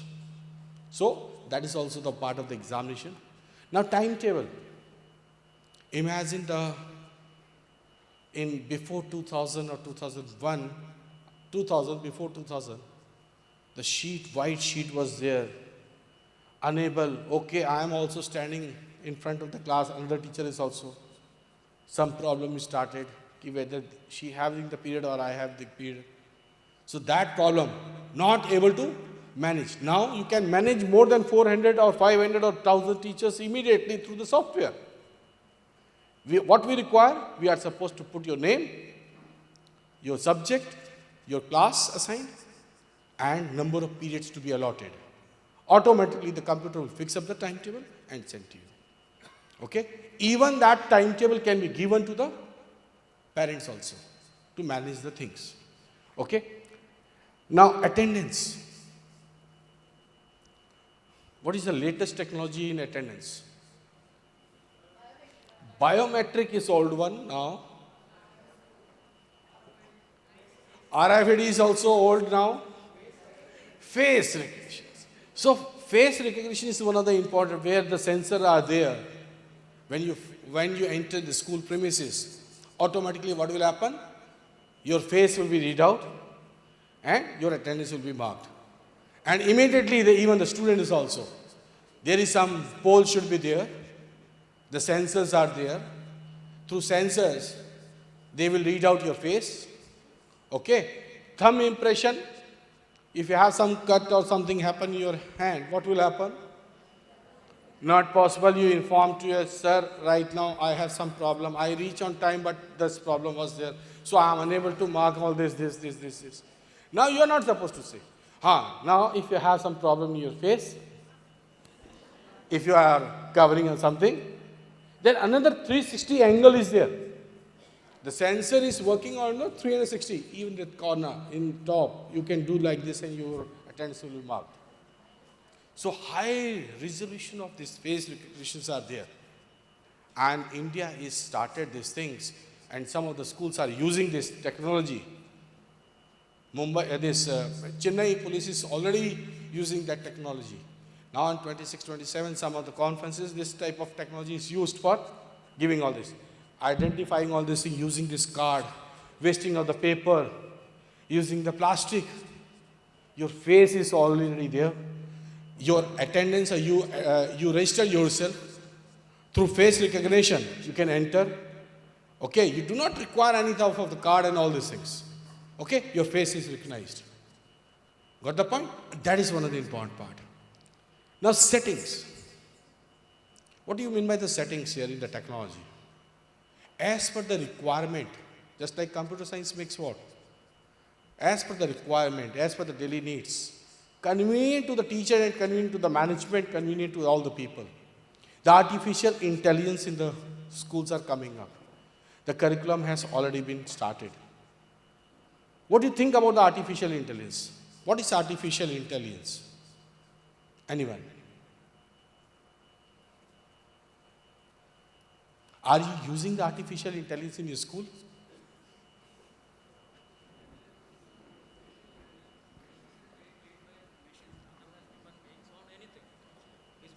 It's basically data mining. Anything, it can be a robot, it can be a software, it depends. It is actually a kind of intelligence recognized by checking the various data and giving a solution. It's also called as machine learning. Yes. Setting is basically required in the artificial intelligence, Why? The artificial data recognitions. analyzing of the data. On the basis of the data, what type of problems the students are facing, whatever the teachers are facing, what type of question you would ask, and number of, in CBSE board also, we find out, okay, question number 3, paper mathematics, out of this 100 students, only 20 students are able to attempt this one. And these are the area only. Only this portion of the India has attempted this portion. It means some problem in that question is arising. So that is what? Intelligence. And in simple terms, I am telling you, there is one door, sensor is there, door is opening when you enter. It is artificial intelligence. Is it artificial intelligence? Yes or no? No. Artificial intelligence means when they get the data, when they are supposed to open the door. Suppose one dog came there. What will happen? The door will open or not? So artificial, where is that? Data recognition. Your face should be recognized. Your thumb should be recognized. Some sensor is working on that. Then that is artificial intelligence. So artificial is basically on the basis of data, what you are putting inside the machine. That is the basically part of the, and setting of the classrooms as the artificial intelligence. In the new classroom setup, in maybe 2025, 2022, whatever it is, that has been already started in some of the country. The classroom having the sensor, reading the face of the child, how much they are learning, just like a graph. Okay, this topic is understood by the child. Now he is unable to understand. This topic, whatever you told in between this thing, again, you start to, and your also the presentation technology, your technique, your method, where you are supposed to improve, that technology is giving the idea. This teacher has taken this topic in this manner, and number of students are able to understand. This type of child, slow learner, mediocre or high, how you are going to start the topic. That is basically in artificial intelligence, settings are required. Because you are showing the one clip, your own lesson. It is not suit for every child. We are supposed to create the things in a different form, in a different way. Okay? That is one way. Now, next is administrative efficiency through the digital technology. Accounting as well as the human resource department. First of all, accounting. You have listened about the actual accounting? Any accountancy people? Subject accountancy? Yes. You have listened about the actual accounting or not? What is actual accounting? BBM. So BBM, okay. So I know about all the accounts and rules and whatever the rules. Rules and regulations only. Anyone more? Actual accounting is a system where you can put all your data inside that machine, just like Tele and all the ERPs. In that, you can find out whether your account, you will get your profit and loss immediately. You will find out whether you have treated the entry in a proper manner or not. In accounting, your expenses should be expenses. Your revenue should be a revenue. Your capital expenditure will be capital expenditure, where it goes to the other things or not. And even it helps you out to prepare the budget. On the basis of data, basically, you can create the budget. So, if you have multiple of schools, you can imagine. So, how you can prepare the budget? You demand, okay, you give me your budget, you give me your budget, you give me. That system will be not so much accurate as compared to the machine. So, machine give that nearby figures, basically, which is required. Okay. Now, HR, human resource. Psychometric test. The CPSE approach is also to take the psychometric test. Why it is required, the psychometric test? To create what? To create what? To know about the patience of the teacher, not the knowledge of the teacher. Patience of learning. If the child is unable to learn something, how much patience you have? Because education is something more than that of book. It requires something more of that. So here also in accounting and human resource, we require the psychometric test, we require the written test also, we require the Skype interview. You are not supposed to come to Muscat and attend the interview face to face. You can do the interview through Skype also. Okay? So what is that? And it improves the efficiency routine process also.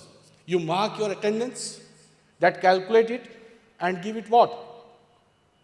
Your salary also, transfer to your account also. You are not supposed to sign all the papers basically. On the basis of your biometric, that goes to the machine, that makes your salary and transfer to your account. You imagine paperless. That creates the efficiency also. Earlier what happened in the human? Error should be there. Okay, one day has been left, not counted, half day, full day, whatever it is. So here the machine is basically required. And also giving the details from the last 20 years, how many leave you have taken up, how many days you are taken the leave for certain purposes, and how many, whether your salary is increasing or not increasing, whether your efficiency level is increasing or not increasing, how many workshops you had attended or not attended. That is also be recorded through the machine basically. Okay, and everything should be what? Verified through the machine records. If you do not have the machine, then you face the problem. And it ignored the efficiency of routine process, practices of the departments like libraries, task of the book, issue, return, and even how many the teachers are using the books as a reference. Not using the content, not using the library, not using the actual practical, you can say, e-learning or something, you will face problem. Just like Shah is saying, we require what to? Content, create the contents and all these things in the different form. Because the students are to be trained. To be trained for what? Not for searching the job. Not for searching the job. Creating the ability to earn his own livelihood. Whether it is a business, whether it is a job or whatever it is. If having the skill, automatically he can learn. You are not here, or you all are here, not with your degrees basically. You all are here through your skill only. Your degrees are not doing anything. Okay? Your degrees are not working. So technology helps you out to make you choice and give you the details where you are going to use these things out. Now, academic efficiency through the digital technology. How you can improve the academic efficiency? Tell me, please. Anyone? Academic efficiency.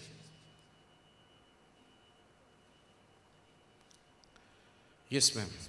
You want to say?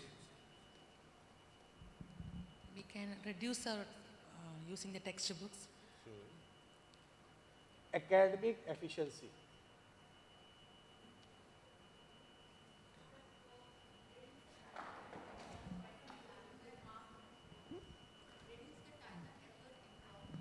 Yes. Reduce the time and effort involved right from planning till assessment. You have a, I think you are unable to speak, but in the night I know you have 40, 50 more, maybe more than 50 students in your classroom. Am I right? And all the level of the students are not same. So, without technology, is it possible to manage all these things? No. Not possible? Imagine if you are telling the attendance of all these things. So, academic excellence is required for the same purpose. So, academic excellence, just like worksheet, you want to give the worksheet. So, if you create one worksheet and that worksheet is to be printed out by the parents, then they are supposed to paste in your notebook, or they are going to write something, then that worksheet is not digitalization. That is not used by the information technology method. Why? Why I am saying here? Saving the paper. They are supposed to give the reply immediately on the web, so that That machine will find out. Now the worksheet is there, they had pasted on the notebooks, and you are checking that paper, 60 notebooks or 50, it will take times, and your accuracy also reduce. Your efficiency will also reduce. So machine will help you out. What is the answer, whether you know the content or not know the content. So that is the worksheet should be in that way. Circulars, immediately if you want to do any action for the, let us assume you want to issue some circular, imported circular. You can circulate immediately. And through circular, you can give your response to the parents also. For academic excellence, again I am saying, for academic excellence, it reduce the burden basically. It reduce the burden and make more efficient to the teachers basically. Okay? And also, improve the quality of teaching resource. Whatever the worksheet you have required, one time you have created one worksheet, another worksheet, third worksheet, imagine fourth worksheet. If you are telling every time, every year you are saying, okay, now 2018 batch, create the question of exercise number 1.1.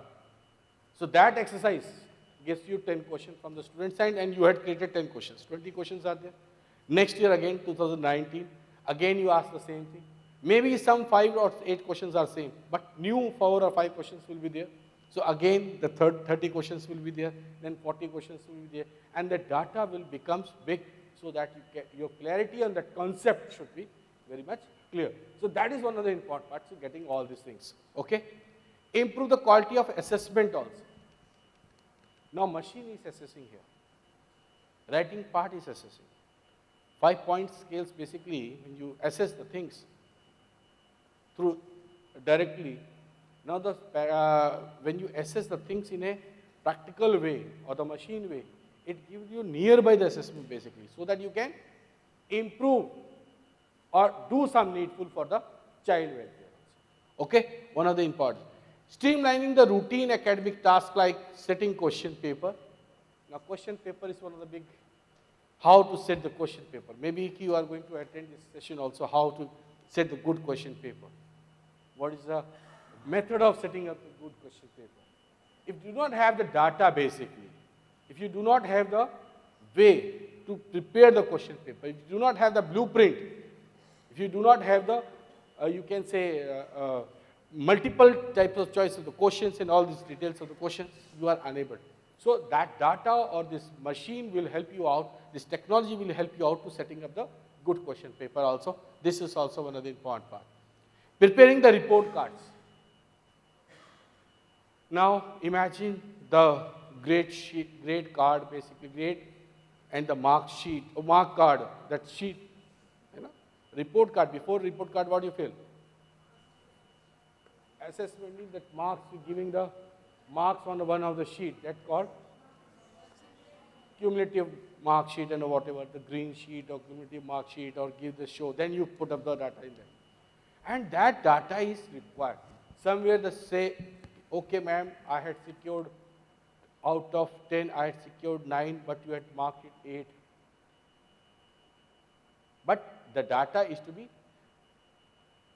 filled by you correctly, then it's okay. But when you are making it manually, what will happen?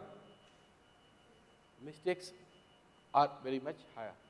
Even in the CBSE also, when the notebooks are checked, automatically 3 persons checked it out, how they filled the marks on the, every question they are supposed to fill the marks.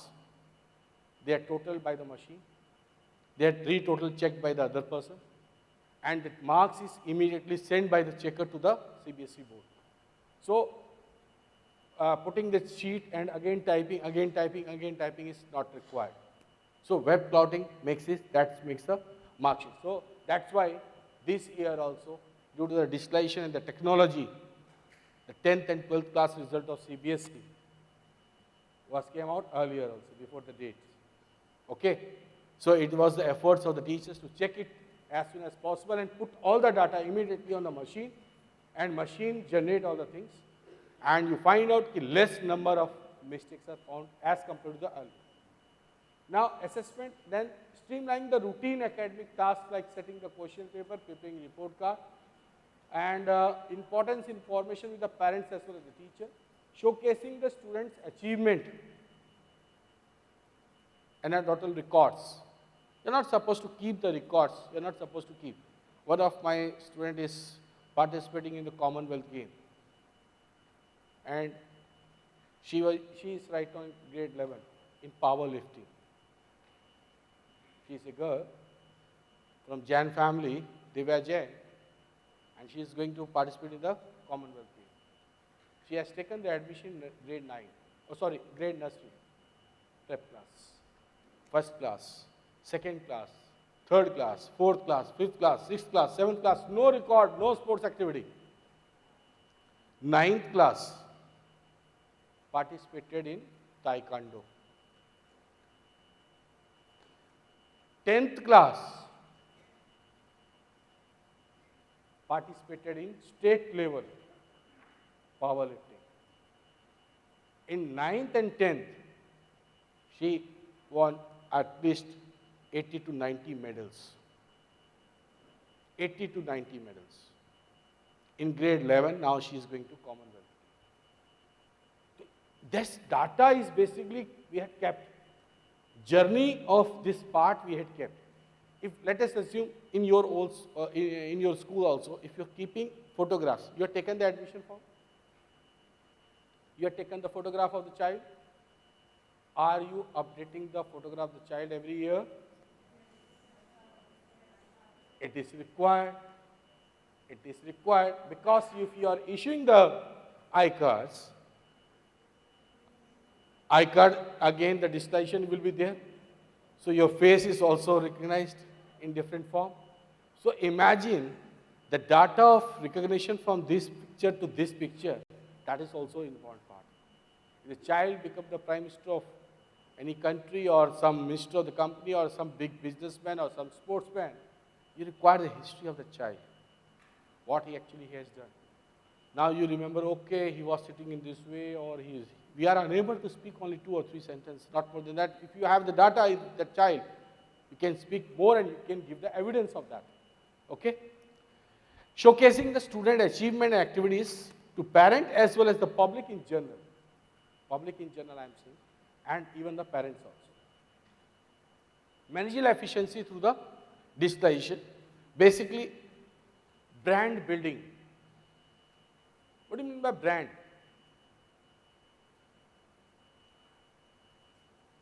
For the school, basically, the 5 factors are required. Listen very carefully. Taking the clip of that slide, I want to say something here. 5 factors are required. See my hand, basically. First is what? Finance. First is what? Finance. If you have a good financial position of your school or the society or the trust, the school can run very smoothly. If you have a problem of finance, automatically it will affect. For that, maintaining the financial records also, you require the digitalization, you require the technology. Second is administration. Second is what? Administration means not only the security part. If your administration record are kept in a very well manner, no court cases or no anything will be happening because you had kept all the records. Everything should be recorded in a proper manner. Safety, security is one issue, and maintaining the records is another issue. For maintaining the administrative record also, you require what? Digitalization of the software also. Third part is what? Important. Third part is what? That is academics. Here also you require what? Maximum to maximum, you can say, digitalization, so that you can make the students effectively and efficiently to learn something in a proper manner. And your efficiency level also to be increased. So that is one of the important parts. The third finger is what? Academics. Fourth, what is that finger name? Ring. We are wearing ring. So this finger we put something to showcase the hands basically. So infrastructure is also another important part. So infrastructure is also required. How much amount you spend for this ground to maintain this, you can say, floor, and what is the, you can say, life of this ground, that is to be recorded in the proper way of the distillation. Even the size also, architect also, CAD and all these things, softwares are using. Last one is what? Brand. Last one is what? The branding. So branding is one of the important part to create the name of the school, because every parent wants to admit his or her child in a reputed school. Whether he is a rich fellow, whether he is a poor fellow, he wants to take the admission in a good college or good school or good institution for having some reputation. It's a good thing what we had, Shah sir is saying the same thing. You have the 21 school in this Muscat and you have all in the same name, Indian School Muscat. But every parent is not taking the admission in the same school. They are required to take some one school, Muscat school here, Muscat school here, Muscat school here. So they take the initiative. Okay, I think I'm saying correct. Okay, so that makes what? Brand. And how you can create the brands? Let me know. Let me know how you can create the brand. Yes, ma'am. Word of mouth. Word of mouth. How many people you can tell? By providing quality education. Quality education. No, branding. How many people knows you? How many people knows you? So branding depends upon, it can be for a company also, educational institution also. If it is for a company, it depends upon certain standardization, meeting of certain standardization. If it is for educational, basically it is the results of that school, especially for till a 12th standard school, it is the 10th and 12th standard results which projects out. If you take branding comparing to the advertising and selling, that is different issue. For the educational institutions or being a teacher, you should have the brand value. The students should give the respect. Through LinkedIn or through Facebook or through something, your digital content, you can make even you can create your video library. And that video library, especially your video library, will make you the brand teacher basically. Branding doesn't mean to create the name of the school or name of the anything. We are not going to sell anything. What we are doing? E-magazine is also part. I am not telling about the school. I am discussing only about the teacher basically. How you can create your own brand by creating your own video library. You can take all the video lectures. If the number of subscribers will increase, automatically the YouTube people will contact you and say, you are the brand ambassador of this subject in this. Okay? Okay? So this is the brand. If your brand if you create your own brand, automatically the school brand will make. The student's brand will. This is my teacher, this is my sir. Listen. Got the point? So branding and selling and advising is in a different way. Next is what? Assist the performance appraisal of the teachers. How we can increase the appraisals basically. How we can increase the performance appraisal. How we can, if you are giving the digital content, let us assume every week you are giving the worksheet. Every week you are giving some video clips. Every week more than 2 or 3 lectures you are giving. Every week on the same topic. On the same topic you are giving in different way to understand the things in a proper manner. What is that? Distillation. And that will help all the type of students to learn the things in a better way.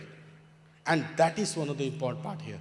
So here basically when we say to assist the performance appraisal of the teachers, it depends how much work you had done. Because just like the school always, the management always notice the things, how the teachers are taking pain to create the content. On the basis of the content, on the basis of their performance, getting this student result is different issue. That is a different part. Okay? Improve the manpower productivity and automating simplifying the routine task.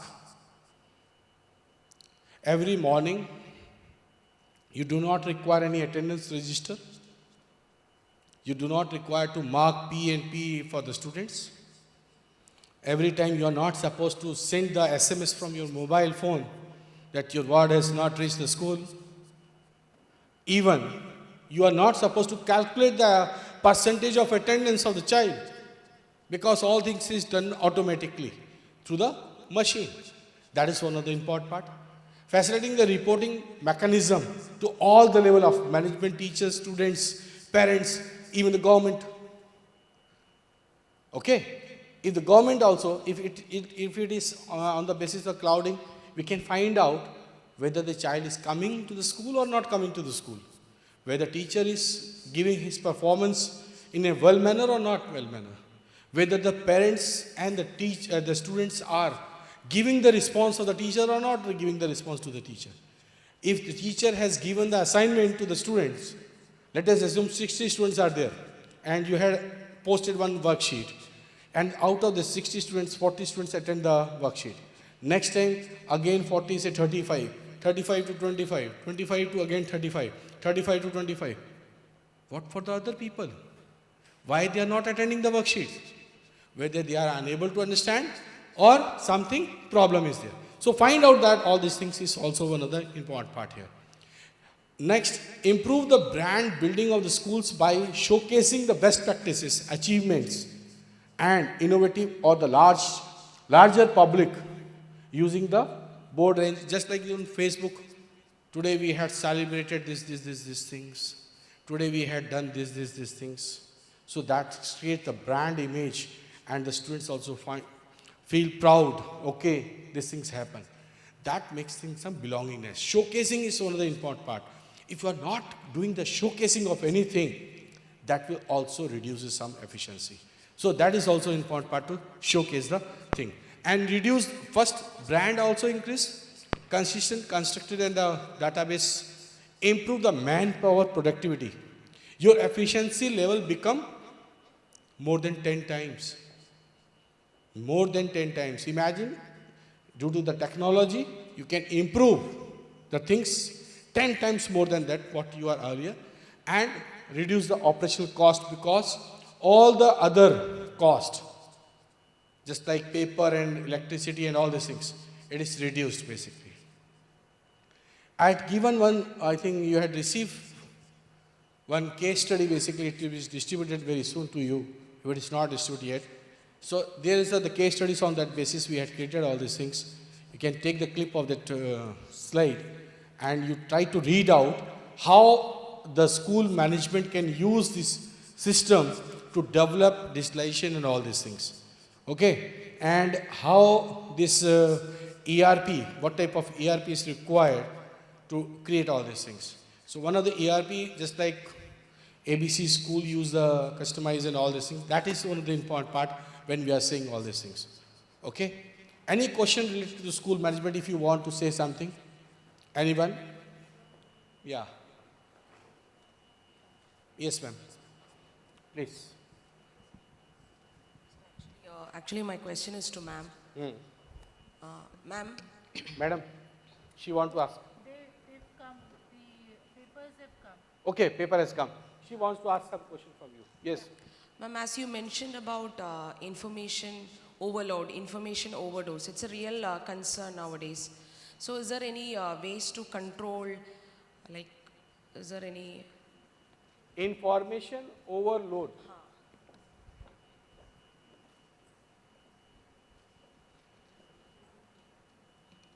See, please sit down. Denying the information overdose is actually not the answer. So technology is there, isn't it? It's there.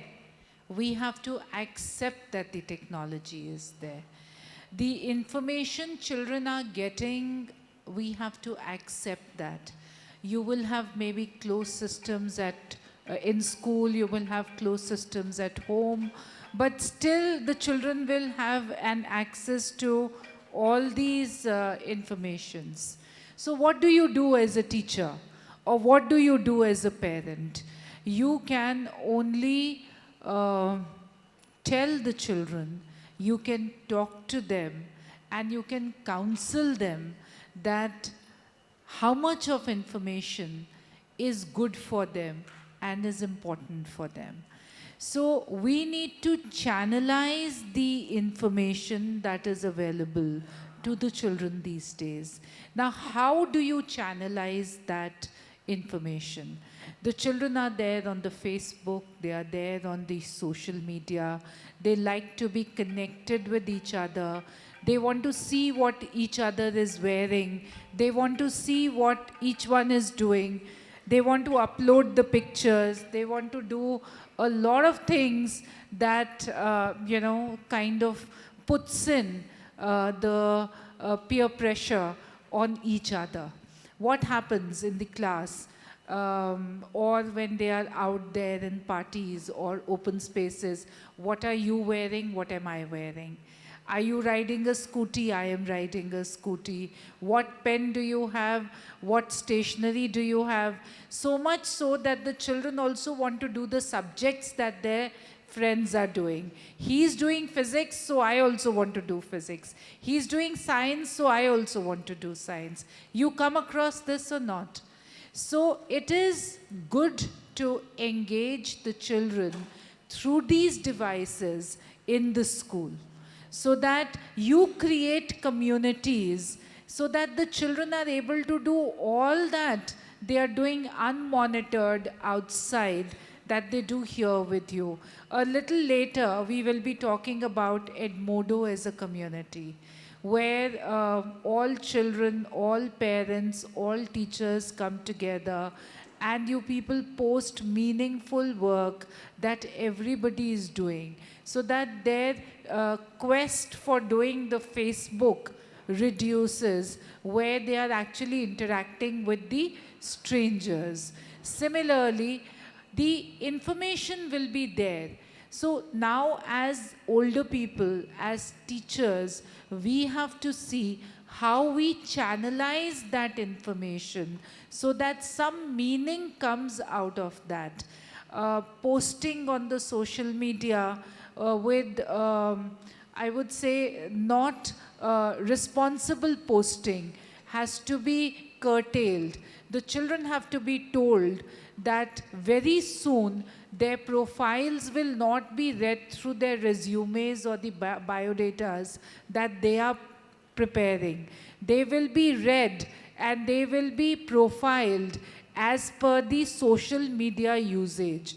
You may have read in the newspapers, it came in India, I don't know whether it was flashed here, that all people who actually want the H-1B visas in the US, their social media profiles will be checked for the past 5 years. How many of you read that information?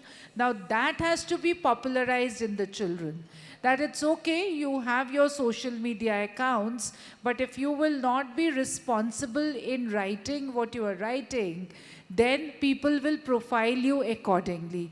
What kind of friends do you have? What kind of interests do you have? A little while back I was talking about artificial intelligence. What kind of pictures are you posting? What kind of people you are interacting with?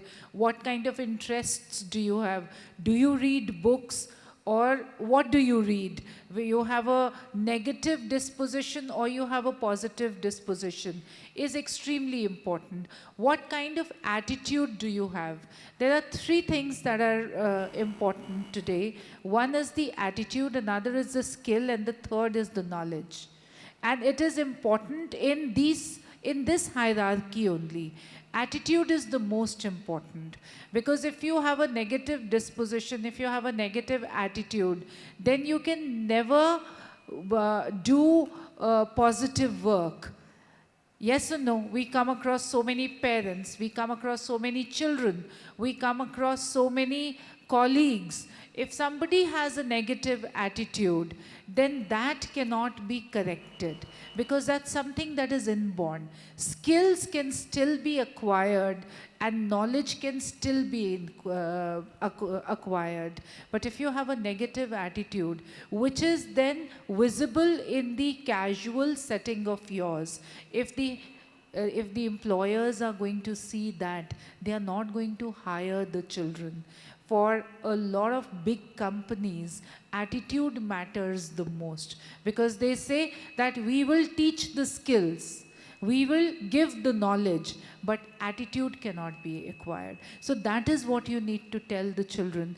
Be responsible with the information that you have and that you can acquire. And then how to channelize that information is very important. How many of you understand the importance of data today? Do you people understand the importance of data? All the artificial intelligence that we have today around us, the smartphones that we carry with us, they're doing nothing but they're reading our data. They have all the data, and through this data, they have created the artificial intelligence. Through this information, they have created the artificial intelligence. What are you eating? Where are you going? Which hospital are you going to? Which shopping center are you going to? Everywhere they have small books these days, and they ask you to give your data there. Please leave your email ID. Please leave your phone number. And in a very benign manner, we leave our phone numbers with them and we leave our email IDs with them.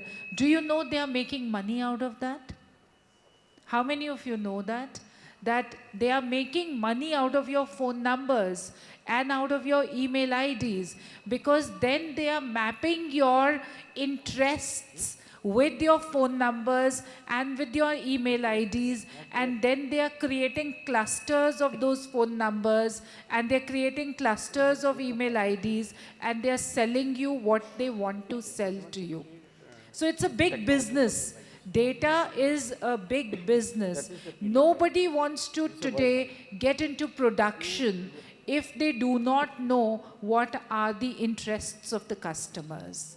So they want to do everything through the data analytics. So data analytics is very, very important today.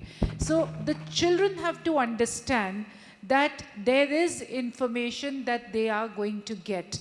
So do the teachers and the parents have to understand that. They cannot stop it. But at the same time, they can ask the children to be responsible, only fetch the data that is important for them, because somebody is profiling them.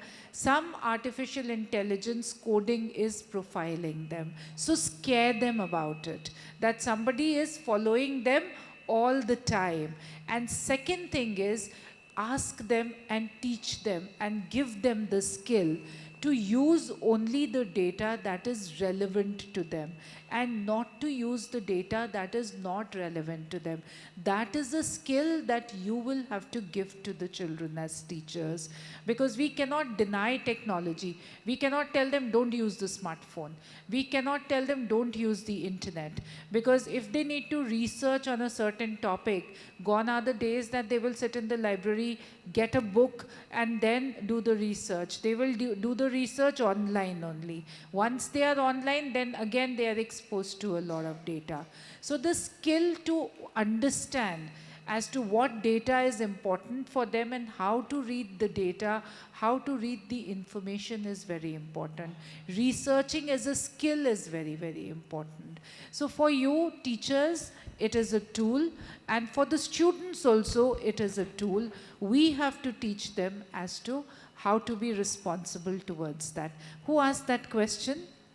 Have I been able to answer your question? Yes, ma'am. Thank you. Yes? Thank you so much. And yes.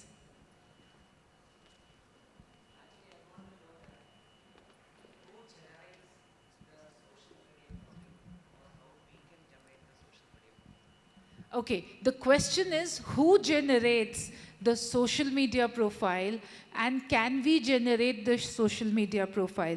There are a whole lot of companies who are into the business of data analytics.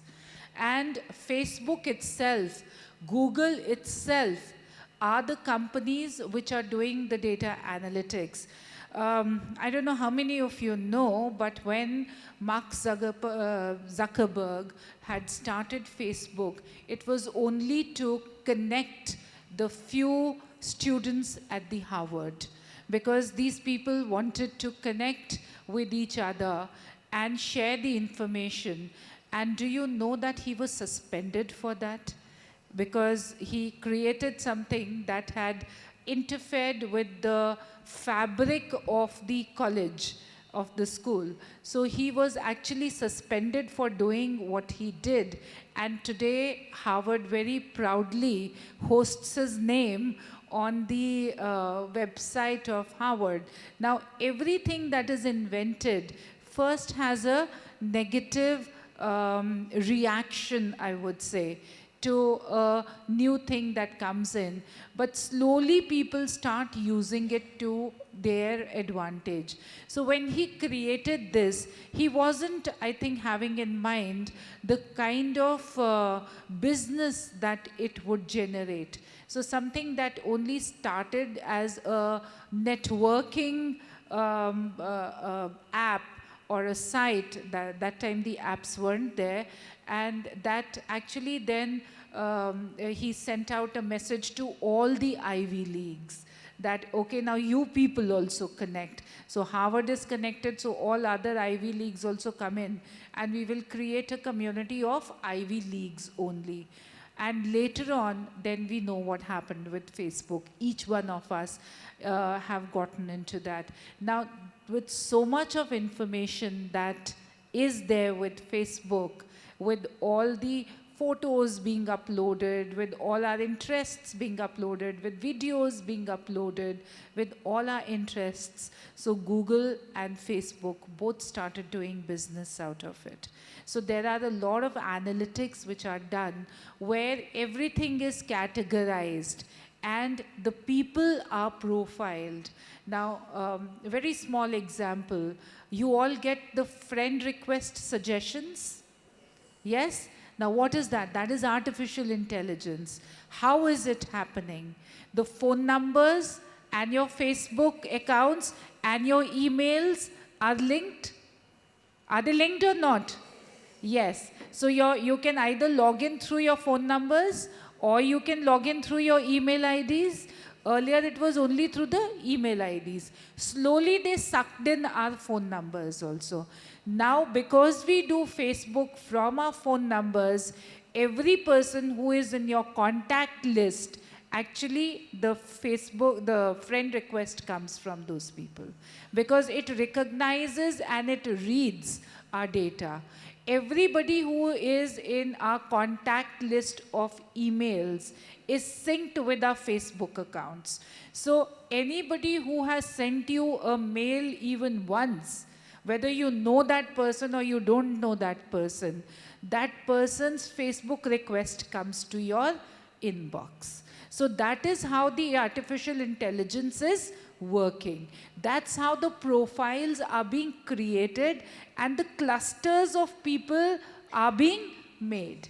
And that's how the people get connected to each other. So it's very scary. And like the Facebook, you have Edmodo. Now, Edmodo is a closed group networking.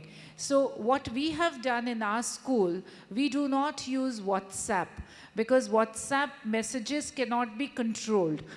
You can broadcast them, but if the parents start sending some negative thing or somebody starts sending negative, you can only block people, but you can't, or you can remove them, but you can't filter the messages there. On Edmodo, you can filter the messages and the person who is the admin can see whether the messages have to come in or not. But the fabric is same like Facebook. Similarly, Yammer groups are there. How many of you have heard of Yammer groups or Edmodo? Okay, not many. Now that is a very powerful tool. So all that you are using in the space of your virtual learning, you can upload on the Edmodo or on Yammer, and all the children and all the parents will be able to use it. Edmodo is a freeware, but Yammer is to be, it's a paid app through the Microsoft. If you're using the Microsoft in your schools and you have an access to 360, Office 360, then it is free of cost available to you. There was a question here. Yeah.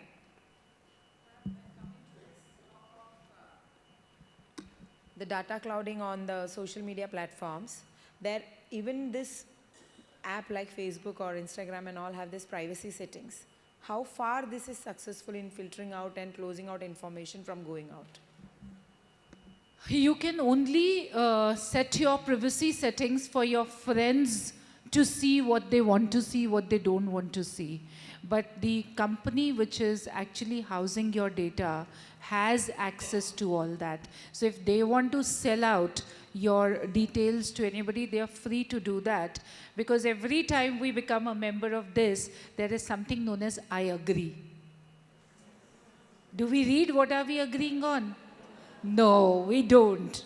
We don't. So we've agreed on giving all our data to Facebook or to Google or to Gmail or to everybody. They have all our data. So what I said in the beginning in very simple words, that we are being followed all the time, is actually true. It's very scary. Even if you want to hide, you cannot hide because of this one monster that you have in your hand all the time. And that monster is your smartphone. So all the apps that you download, how many of you have Truecallers downloaded on your phones? Does a Truecaller work in this country? No, it doesn't. Very good, it doesn't work. Because Truecaller, if you download on your phone, and you do get to know who's calling you, but at the same time, Truecaller is also sucking out the entire data from your phones. So you need to scare. Are you getting scared? Yes, slightly. So scare your children. Scare your children, and once you scare them, then they will be responsible. Our aim is not to tell the children, don't use technology. I'm not telling you don't use technology. I'm here to tell you use technology. Okay? But I'm telling you to use technology responsibly. And also, in a few years' time, the jobs that are repetitive jobs are going to go away. These children who you are teaching in school are going to change 7 careers. I'm not talking about jobs. I'm not talking about 7 jobs. They're going to change how many careers? 7 careers minimum. That is because you will train them for one career and that career will go away. It's already started. The doctors will go away because the surgeries will also be done by the robots. Anyways, Google is a doctor for many things. We do not visit the doctors as often as we used to visit. Yes or no? So a lot of jobs that are repetitive jobs are going to be taken away by the robots. But creating robots is going to be a job that is going to come. Isn't it? Who is going to feed the robot with all the information to do the work? The data. Data analytics is going to come. We've all heard, I don't know how many of your homes have the robot cleaners? Have they come in here? No. In US, in Canada, and in the Western countries, there are robots which are doing the safai. And those robots are nothing, but they're small devices. It's just this much of a device.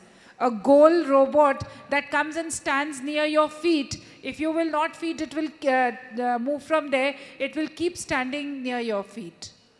So you have to move from here. It will go suck off all the, things that are lying on the floor, etc., etc. Now it's working on 2 principles, on sensors and on the action. Somebody has created that robot.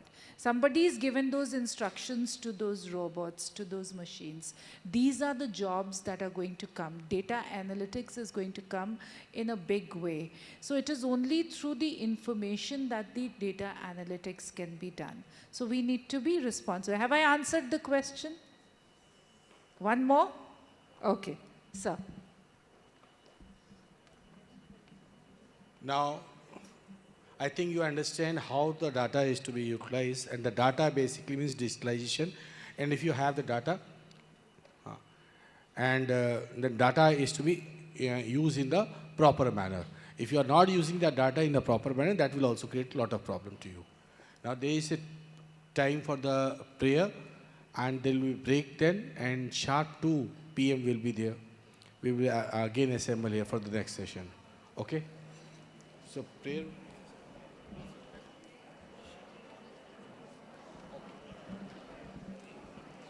Teachers, the snacks are ready downstairs in the basement.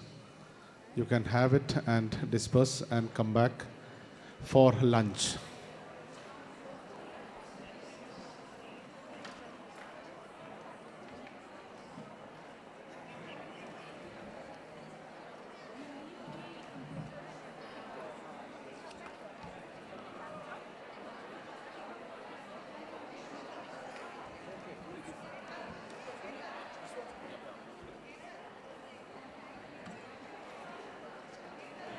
Teachers, lunch will be ready by 1 o'clock. Right now you can go down to the basement for snacks, refreshments, but lunch will be served at 1 o'clock. Even for those who are going for prayers can go for that.